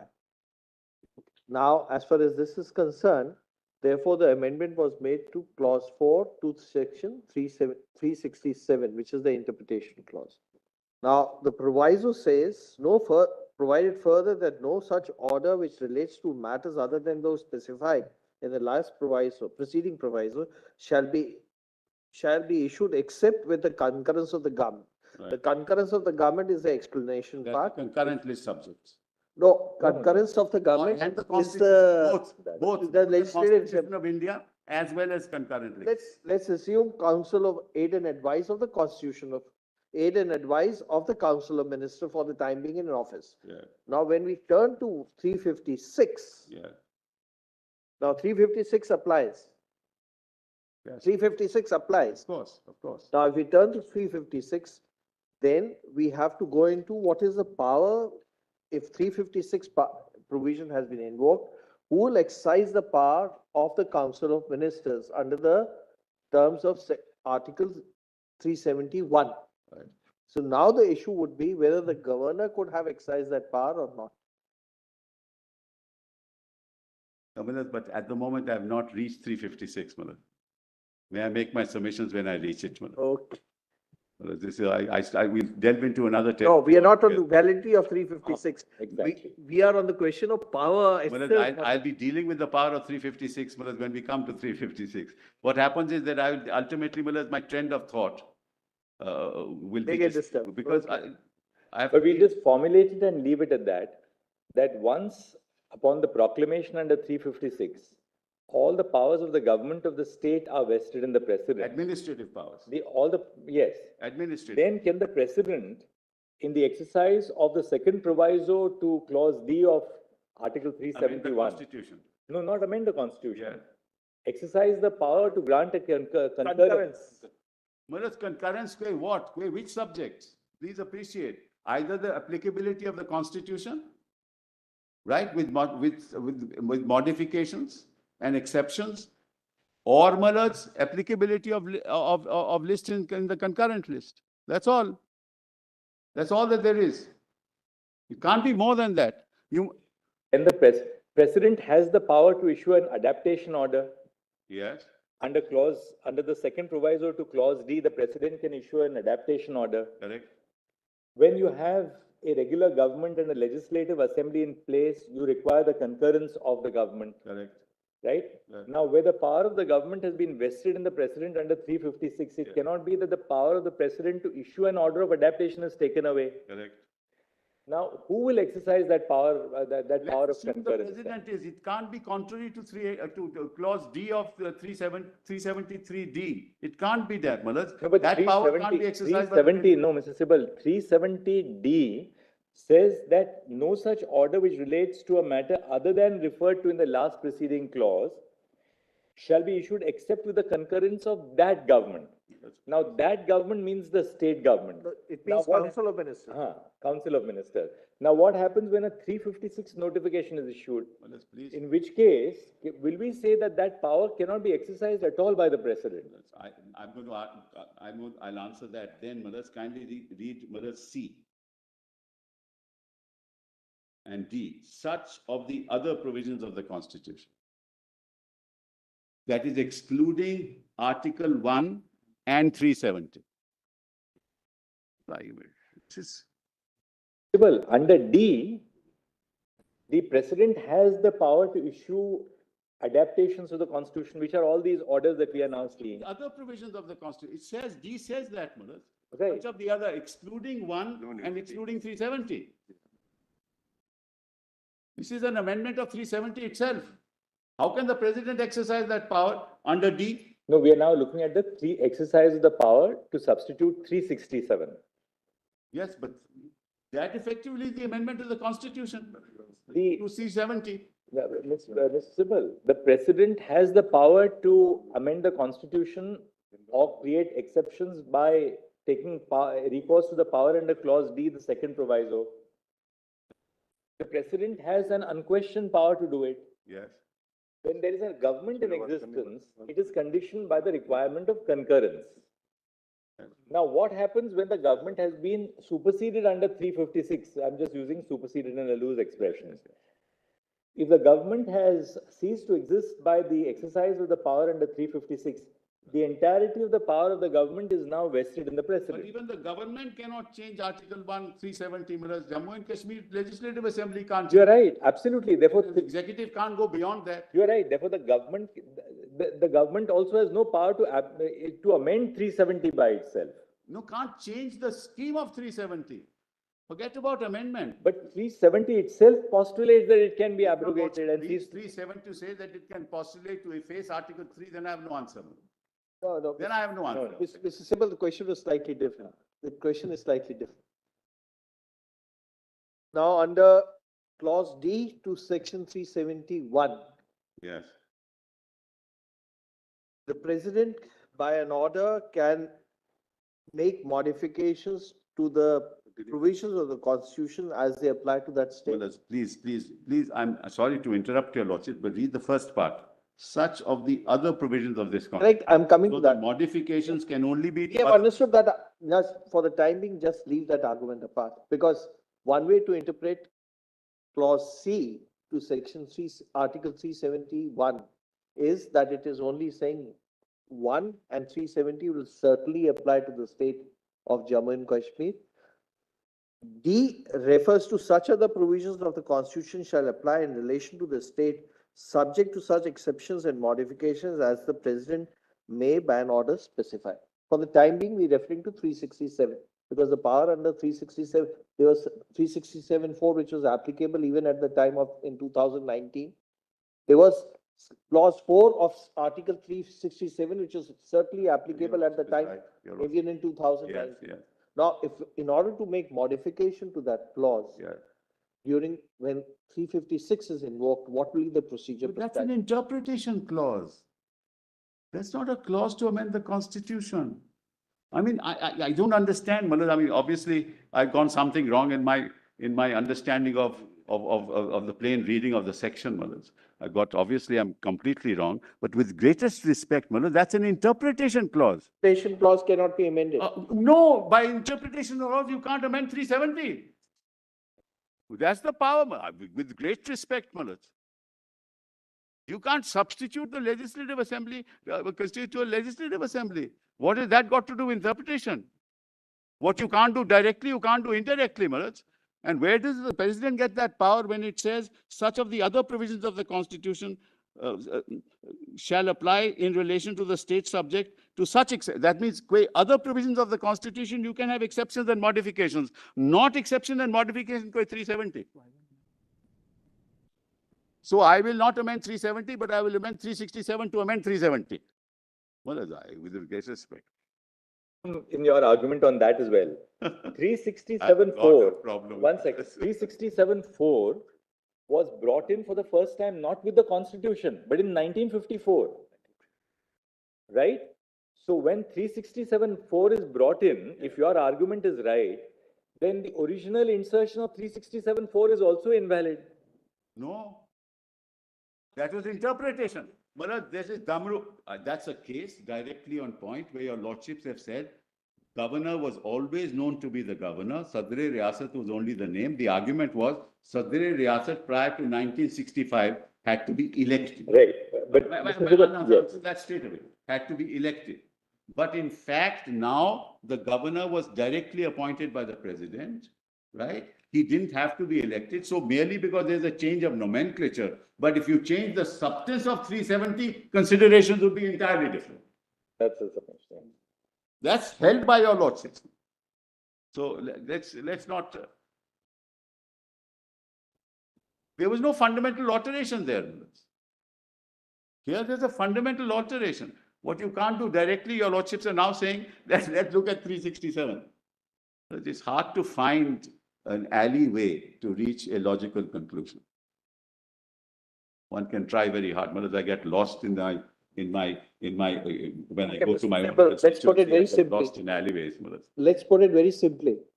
When Article 356 is in operation, how will you effectuate clause 4 to Article 370 clause 1, according to you? I will, Malad. Please let me reach that stage. I've tried to answer all your questions so far, Malad. I'll answer that also.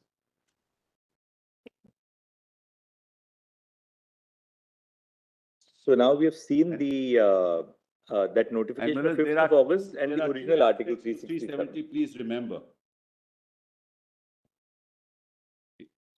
It says notwithstanding anything in this constitution at the beginning, and then it says notwithstanding anything in the foregoing provisions. 356 doesn't begin with that, with a non-obstante clause. It's important to know that even 373 says notwithstanding the above provisions. So it's notwithstanding of notwithstanding. So then how do you exercise that power in any other way? 366 has to be subject to 370. Doesn't say notwithstanding any provision of the Constitution, I can do what I like. Okay, you go back to Malad's, what we tried to get rid of in 1950.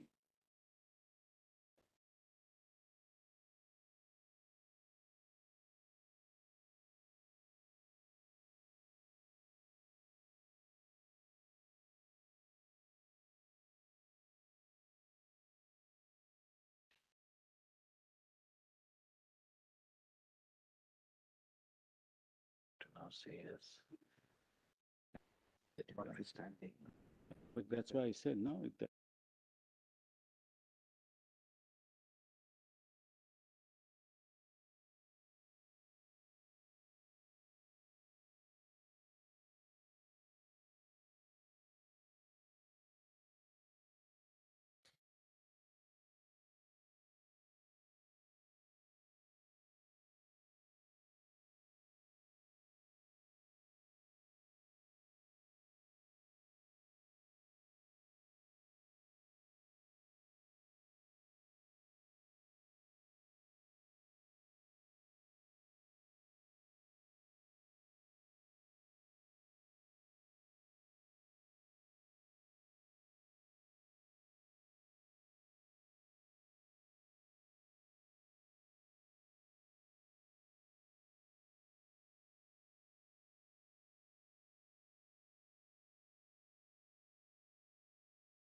Yes. This is now volume 2 of written submissions and PDF page 53. I was at item serial number 73. Volume 2 written submissions. 73 minutes. 5th of August. PDF page 53. So the second paragraph at 70, members of the House raised objection. Just 1 minute.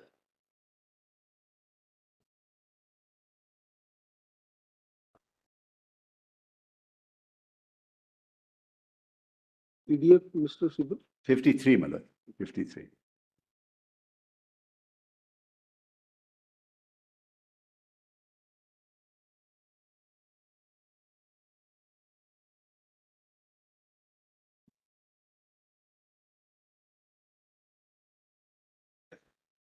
Members of the House, my lords have that, raised objections that the bill had not been circulated.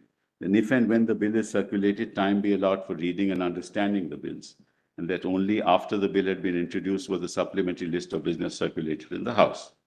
The statutory resolution raised Jammu and Kashmir Reorganization Bill 2019 provided that the President of India had referred the Jammu and Kashmir Reorganization Bill 2019 to this House under the proviso to Article 3 of the Constitution of India. Just let's pause here for a minute.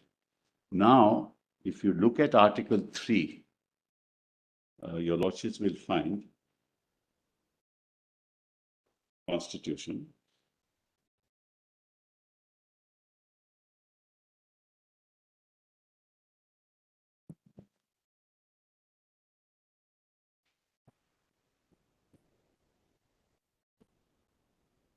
as Constitution of India as applicable to the state of Jammu and Kashmir. This is document volume 1, PDF page 66. This is important, Malaz, because remember, this is the 5th of August. The bill is passed on the 6th of August, but introduced on the 5th of August. So if you go to the Article 3 of the Constitution as applicable, you will find that the second proviso says, provided further, if our lords have that? Yes. Provided further that no bill Mr. providing. Sibyl, just 1 second. I'm sorry. Volume 1. This is PDF 66, volume documents, volume 1.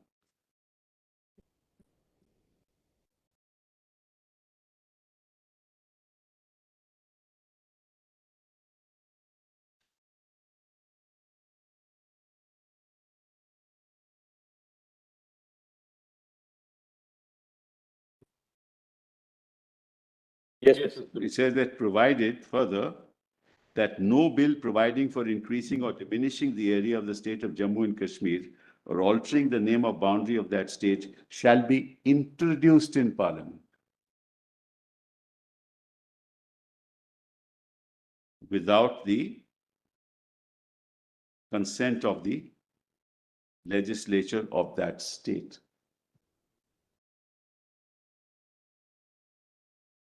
So there is no legislature, there is no legislative assembly. Governor has dissolved on the 21st of November, the assembly. You have to introduce the bill only with the consent, concurrence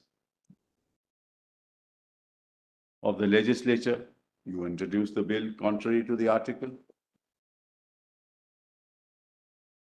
Because he says this is suspended, nothing exists. But by this time it's dissolved. How do you do that? Every executive act is constitutionally flawed, impermissible. It's a violation of the fundamentals of constitutional law.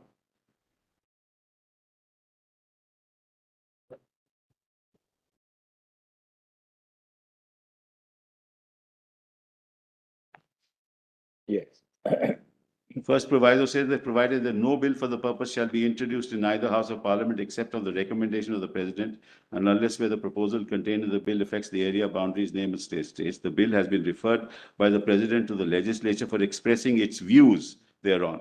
So the first proviso dealt with in other states like Telangana when they were created. It had to go to the legislature for expression of views. Government of India may not. Parliament may not agree with those views. Of course, the power of Parliament given by the Constitution itself. So they introduced a bill without the legislative consent.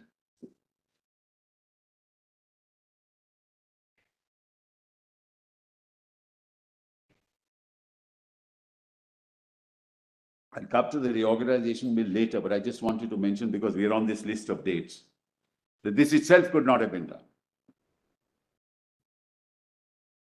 Now let kindly come back to my volume 2, written submissions.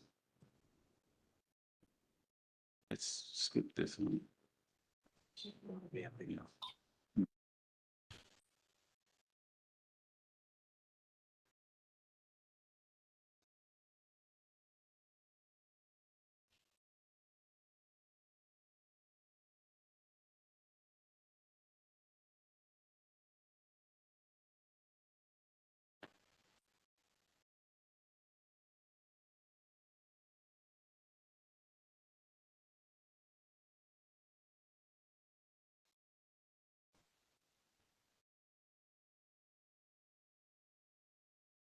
It was not the legislature. Governor's consent was taken. Had to be, mothers. Not that we know, but yeah, it was. That's right. That's right. No, I'm sorry, mothers.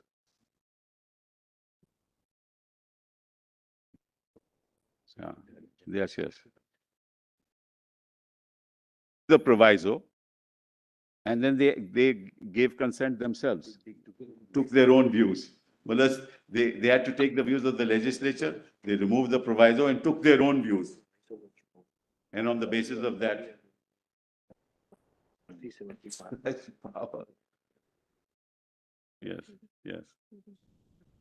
But give us the sequence. You told us last time, I think 19 December 2018, which was the documents compilation, volume 3, page 92, when the proclamation under 356 was issued, That's right. they 20th suspended the of- provisions of the state constitution and proviso to Article 3 was also suspended. That's right. That's step one, right? That's step one. Then thereafter, President's rule was extended from time to time. yes, On 3rd July, it was extended thereafter. And on 5th August, this happened, 5th of August, 19. 19. So originally, Mullah's 19th of June, just to get 2-3 facts right, 19th of June, Mullah's BJP withdrew support.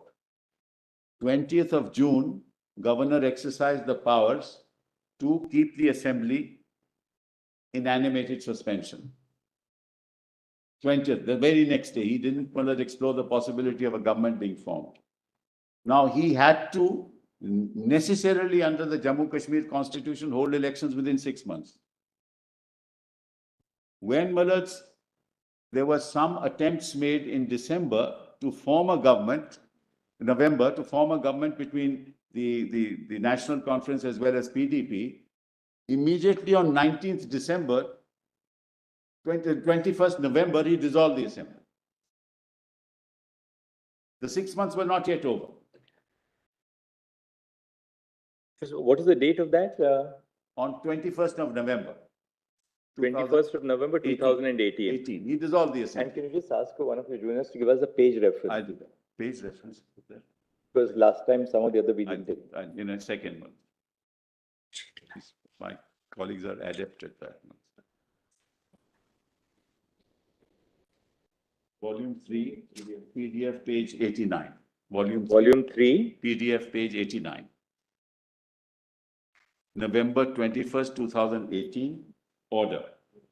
Here is what he says is, by virtue of powers vested upon me in terms of proclamation so-and-so 20th June 2018, issued under subsection 1 of 92, and in exercise of powers conferred upon me by clause B of subsection 2 of 53 of the Constitution, I hereby dissolve the Assembly. Then comes 19 December 18, proclamation under 356. That's right. And the president suspends the proviso to Article 3. Correct. That's the next step. Page 92.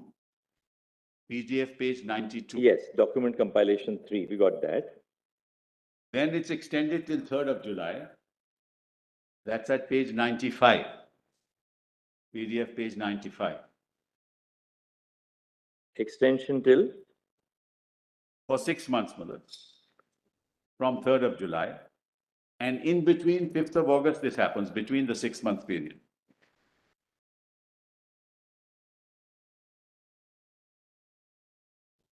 Six months was to end, is it? Yes.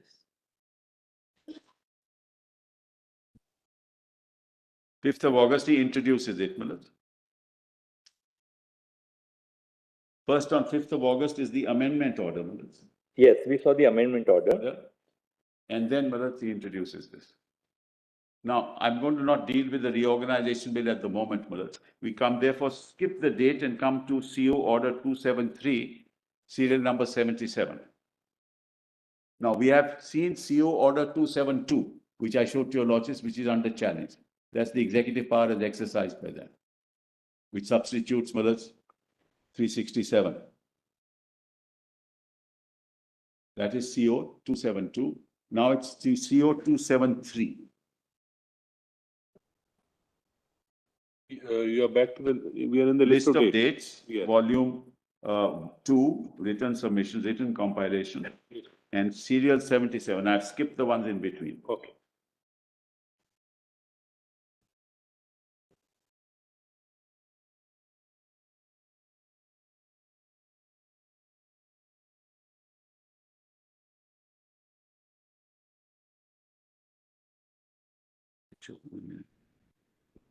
Sure, once I read it.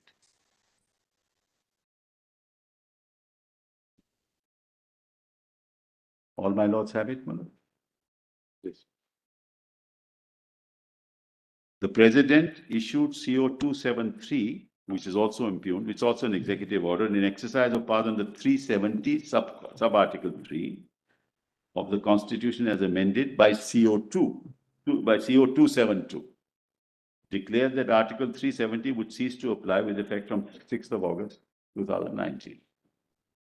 So again, through an executive order, they passed an order saying this particular article will cease to apply. These are not legislative acts.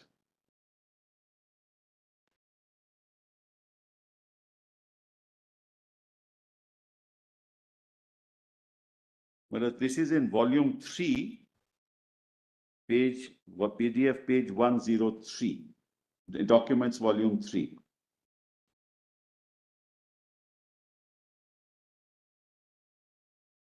What? Yeah, declaration. It's a declaration, not an order.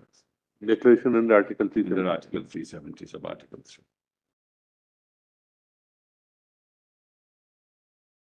How does which power does what power does the president have to make such a declaration? Which provision of the Constitution? In exercise, my lords have that? This is PDF page 103. Document volume 3. Does it show in that? It's reproduced in the Berek also. Okay, okay. Maybe sometimes easier. Let's just have it. In exercise of the powers conferred by Clause 3 of Article 370, read with Clause 1 of Article 370 of the Constitution of India, the President, on the recommendation of Parliament. Now, let us see this. So, Parliament, that is, acting under 356, becomes the Legislative Assembly, recommends to itself, exercising the powers under 370, as a constituent assembly, and then says that 370 ceases to exist. So you mullahs therefore assume all the powers of the state legislature, of parliament, of the constituent assembly, and give consent to yourself.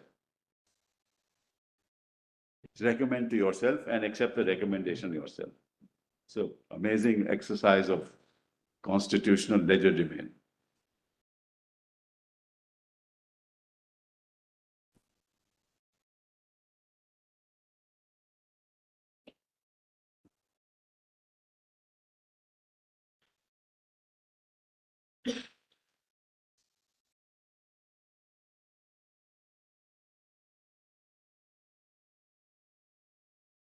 Therefore, he says, Mother, that all clauses of the said Article 370 shall cease to be operative except the following, which shall read as under, namely, all provisions of this Constitution as amended from time to time without any modifications or exceptions shall apply to the state of Jammu and Kashmir, notwithstanding anything contrary contained in Article 152 or 308 or any other article of this Constitution or any other provision of the Constitution of Jammu and Kashmir or any law, document, judgment, ordinance, order, bylaw, rule, regulation, notification, custom or usage having the force of law in the territory of India or any other instrument, treaty or agreement as envisaged under Article 363 or otherwise.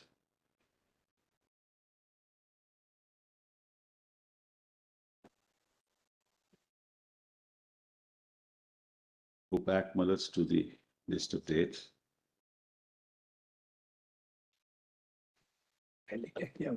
They accepted the J. So now we have time. 12:56. 6. So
I know, I know, I know.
Yes. There's a very serious thing that's happened in Gurgaon, mothers, where mothers, there is a call along with policemen to say that if you employ these people in these shops, you will all be gaddars. You know, this is creating, so if we file an urgency petition, your also may look at it at lunchtime. That's all.